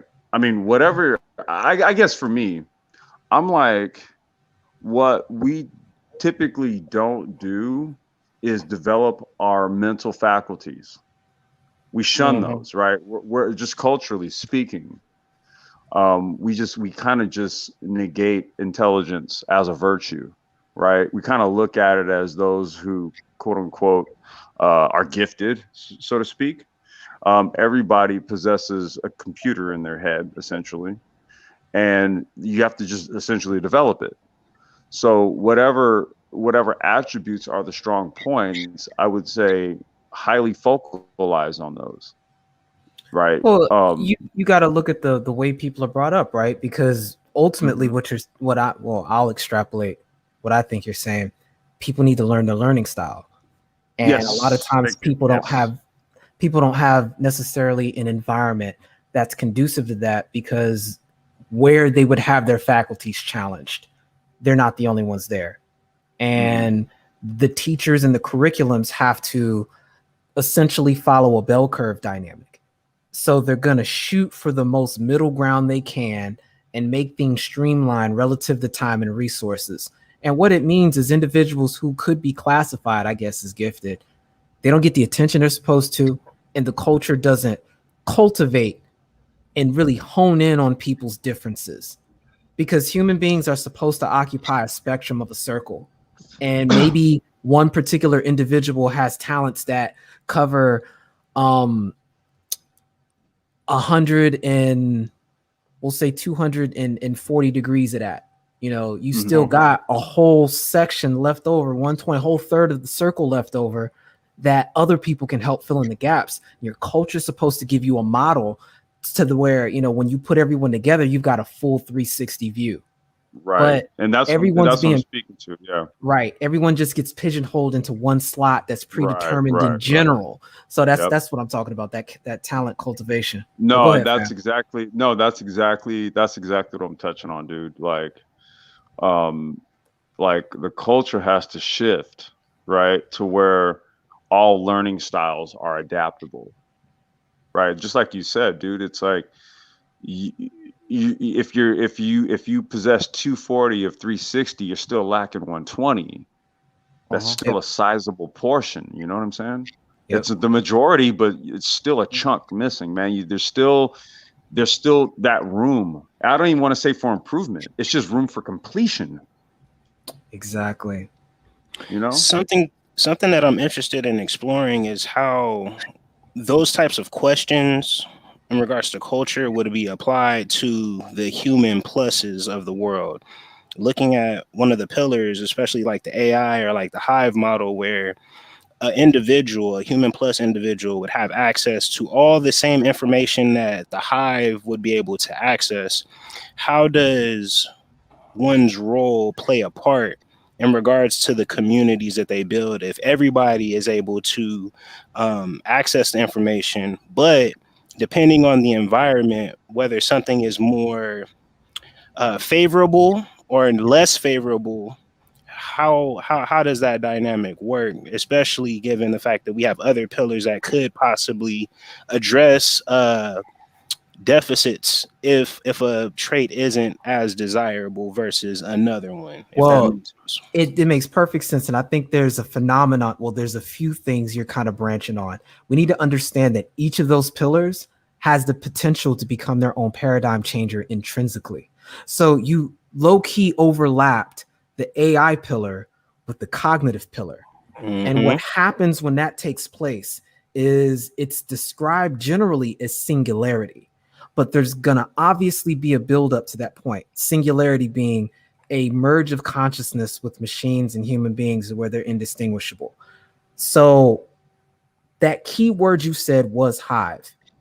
And I think eugenicists and eugenics in general is going to play a huge role in the transition process there, because you're going to have the ability to population tailor to fit roles from the onset. And then people will have, because they're connected to AI, this intellectual or this intelligence, this sapio entity that could be a proxy for mankind that completely alienates the problems that we have with the current culture, which is how do you compensate for people who may have deficiencies in their inability to generally contribute to the aggregate right now? I know you can say some complex. Go ahead. Yeah, I wanted to follow up on that. I would say that, okay, so again, it's not a question of like when. It's already happening, right? So let's kind of trace it. Okay, I would say that the onset of email, right, being able to electronically communicate with someone, right, that was the beginning. Okay. And all it did over time was to get more sophisticated, right? Because then let's just say from email, you had forums, right? And then from forums, you had chat rooms. And then from chat rooms, you had social media networks. And then from social media networks, you had like live streams and then live interactions. Then you had FaceTime, you have the video conferencing, right?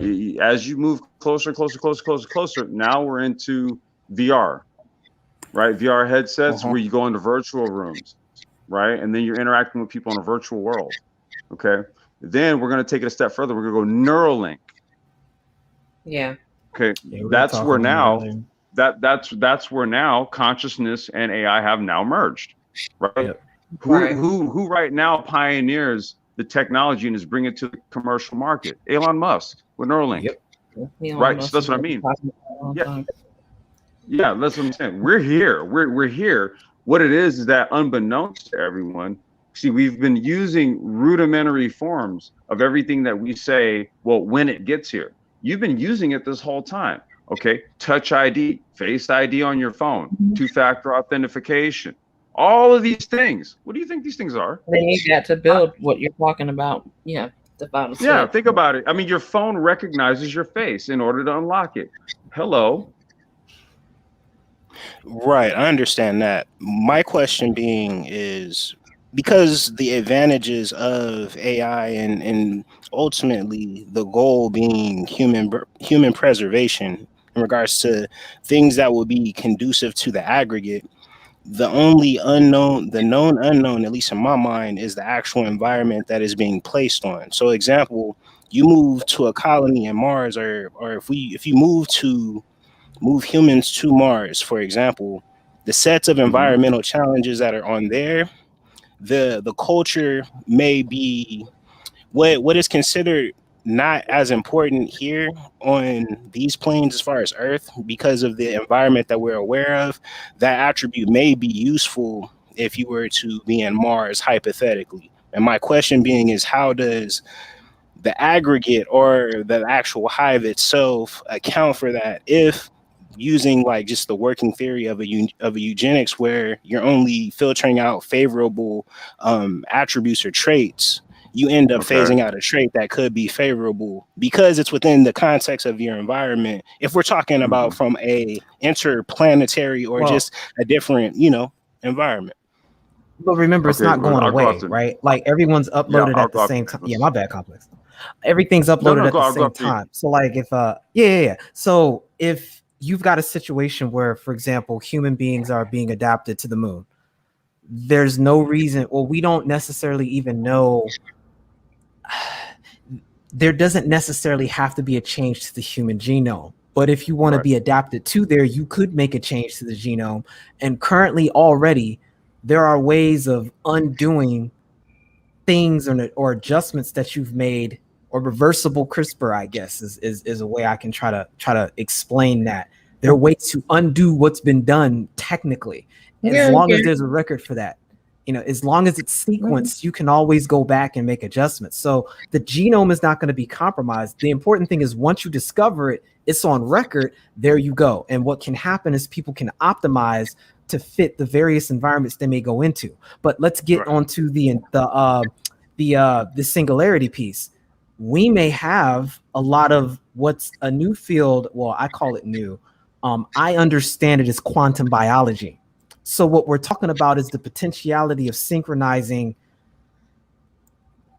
biological consciousness to vast distances via entanglement. So like you can upload yourself somewhere on the planet somewhere, and you can upload yourself to one of Jupiter's moons and operate remotely out there that way. Like we could have systems where it gets so optimized that you may not even need to be physically present, which is why I said once you get past a certain threshold, the way we even perceive things as problems changes, because we're not even existing on that paradigm anymore. That's one of the capabilities of Neuralink, actually. Is the ability to upload your is to upload your consciousness. Okay, that's actually one of the capabilities of it, utilizing quantum computing. right? So this is the paradigm we're at. Like I said, we're already in it because the technology. Okay, there's already an apparatus that you can buy that goes onto your head, right? And so what it can do is, like, basically, let's just say you have a tablet in your kitchen, you're cooking some food, right? And you just think that, you know, I want to, I'm looking at the recipe and I need to change the page, right? So all you gotta do is think about it, and the page will change. They already have this. Okay, it's already in existence. You can actually already buy this shit.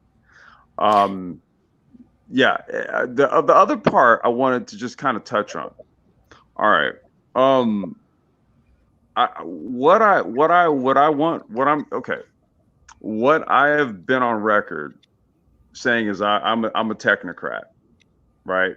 And I think that the model for Black folks going forward is that we do adapt a technocratic disposition.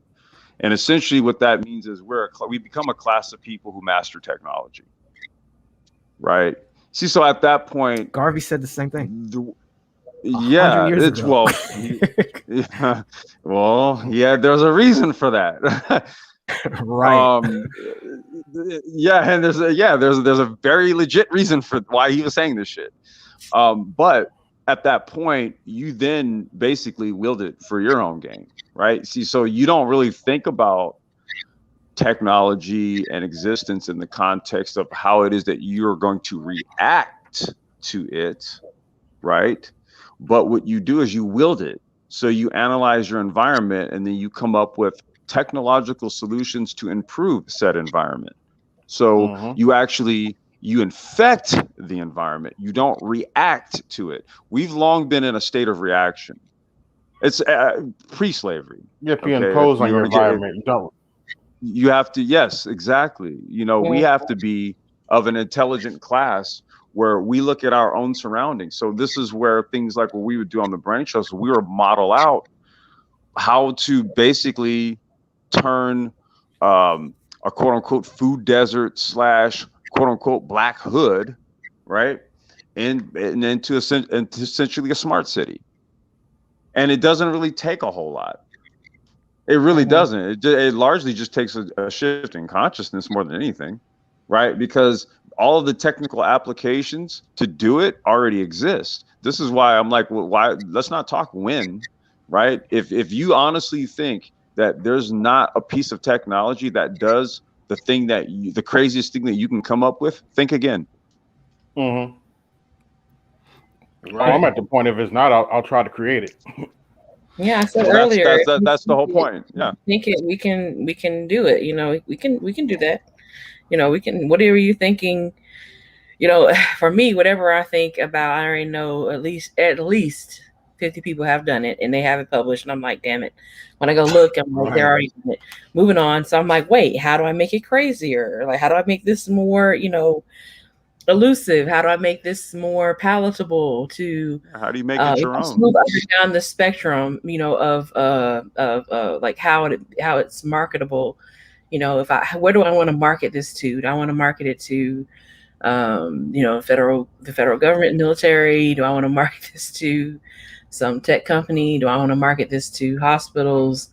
Is this going to be something that's just for kicks, which I don't like to do, but you know, is this just for kicks for us in the scientific community to share amongst ourselves in our little cubby hole? You know, how are we going to do this? And usually I'm kind of more to the right as far as more to the money, like because I know I have to train people on how to develop this technology or develop these concepts as well. And I need the money to do that, to pay them, you know, to pay them for their time and effort. And so, yeah, but whatever it is, it's like, you know, if you think about it, somebody's done it. But that right there proves my point. Like, you know, if you think about it, we can do it. We can do that. And it's like, it's not a problem. I just wish people, you know, hopefully, this will be my, because I'm about to wrap this up real quick. You know, I'll give y'all final words and everything, but we can come back another day. You know, it's cool with me. This Tuesday, Thursday afternoon, fine with me. Yeah, let's do a part two. Yeah, just let everybody know like Tuesdays and Thursdays I'm at home. Those are fine with me. On the in the afternoons are good. I have meetings in the morning, but Tuesdays and Thursdays are fine. But yeah, that's those concepts they come and go, but it's like don't be afraid to just like think outside the box. That's the main thing I would say. Right on. I just wanted to answer a question that was in the chat, and Nameless. It was directed to you and I both. I don't know if you saw it. It was asked, do we think man's capabilities have surpassed his understanding? And I think that what happens is that your capabilities give you your understanding. That's kind of how it is, right? One leads to the other. There's sort of like a natural feedback that happens here. So what it is that you create leads to your understanding of your creations. Right. You come to an understanding of like the power of your creations, but you may not know until you actually create it, the power that you wield in doing such. So I think you get the understanding from the creation. Yeah, it's a feedback loop where the yin literally feeds into the yang. I keep drawing things back to a philosophical paradigm because I see everything the way I did with martial arts, because these concepts are just so intrinsic to human behavior. You present a thesis, the antithesis is the problem, the solution is the synthesis, and it literally cycles over and over and over again. If you've got the same ingredients in the pot of a evolutionary drive to progress and follow a directive and an external pressure to apply context to it all, you get technological advancement every single time. Now, do we know the most optimal way of using any particular technology at any given time? No, because that's where experience comes in. And I think what's happening now is the window that this cycle is happening is just like BGS was explaining. We were in a rabbit hole paradigm, but now due to the massive jump, we're now going through it like a black hole. So the culture is not having time to come up with coping mechanisms of a lot of the side effects of the technology that we create. And this is the end result. People have got to have the culture in a position where it can adapt, but that requires time. But what do you do when you're not in a position to have that time? That's why you have to ask these difficult questions. You have anything you want to say? AB, I know you're over there doing something. Over there working, doing something on there. I have no idea doing something. You over there coding. Yeah. Coding. Greater man than I don't have the patience. If you guys want to, I'm probably going to go live on the Brain Trust in about an hour. Well, that'd be good. I'm actually going to be doing a fourth industrial sort of business summit, open chat type of deal. Anybody wants to come through and check it out. We've got our own platform that we're rolling out here.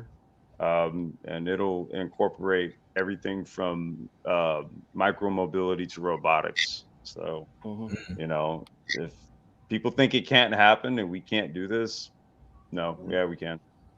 Yes, we can. Yeah. I'm actually glad you said that, Nameless, because it goes back to what Complex said. Is some things are not for everybody, and programming is one of those things. If you're in your feelings if you're in your feelings every 5 seconds, do not get into programming. I'm telling you. You kind of have to know how. Sometimes you got to take the L. Your program's going to fail, and you better learn how to read that error list and see where your problem is, and not break monitors like I did. I would. Why? I would have been throwing something out the window. I can't deal with all that. Well, at least that's my first rule. You got to know how to fail. Yeah, you're right. You're going to fail. It doesn't matter if your program if it compiles and runs, your software can still fail if there's an error in that code. Failure is just another form of data acquisition. That's all. Pretty much. That's a good way of looking at it. Yeah. I race carts and cars and stuff. So if we're 0.2 of a second behind the fastest guy, we have to figure out why. Yeah, we had to find out why. It could be something as simple as a camber setting or something. You never know, right? So it's if you're not at the top, or if you're getting some sort of failure or error or something, it's telling you something. That's a data input. Yeah, that's why we never say like, I ran an experiment and it didn't work. Like we never say that, you know. It's like, it didn't answer your hypothesis. That's what really happened. It worked. Did it what it does? It answers some other question. Yeah, but true. if you posed the question right, yeah, it answered it. True. Yeah, answer something else. Yeah, I made you a mod on here, Complex, so you can put your link in the chat if you want. There's a few people that I was trying to mod up earlier. So if you want to put your link in the chat, you all can. Yeah, I'm gonna just drop. I'll drop the brain trust. I mean, I don't do anything. That's fine. Huh?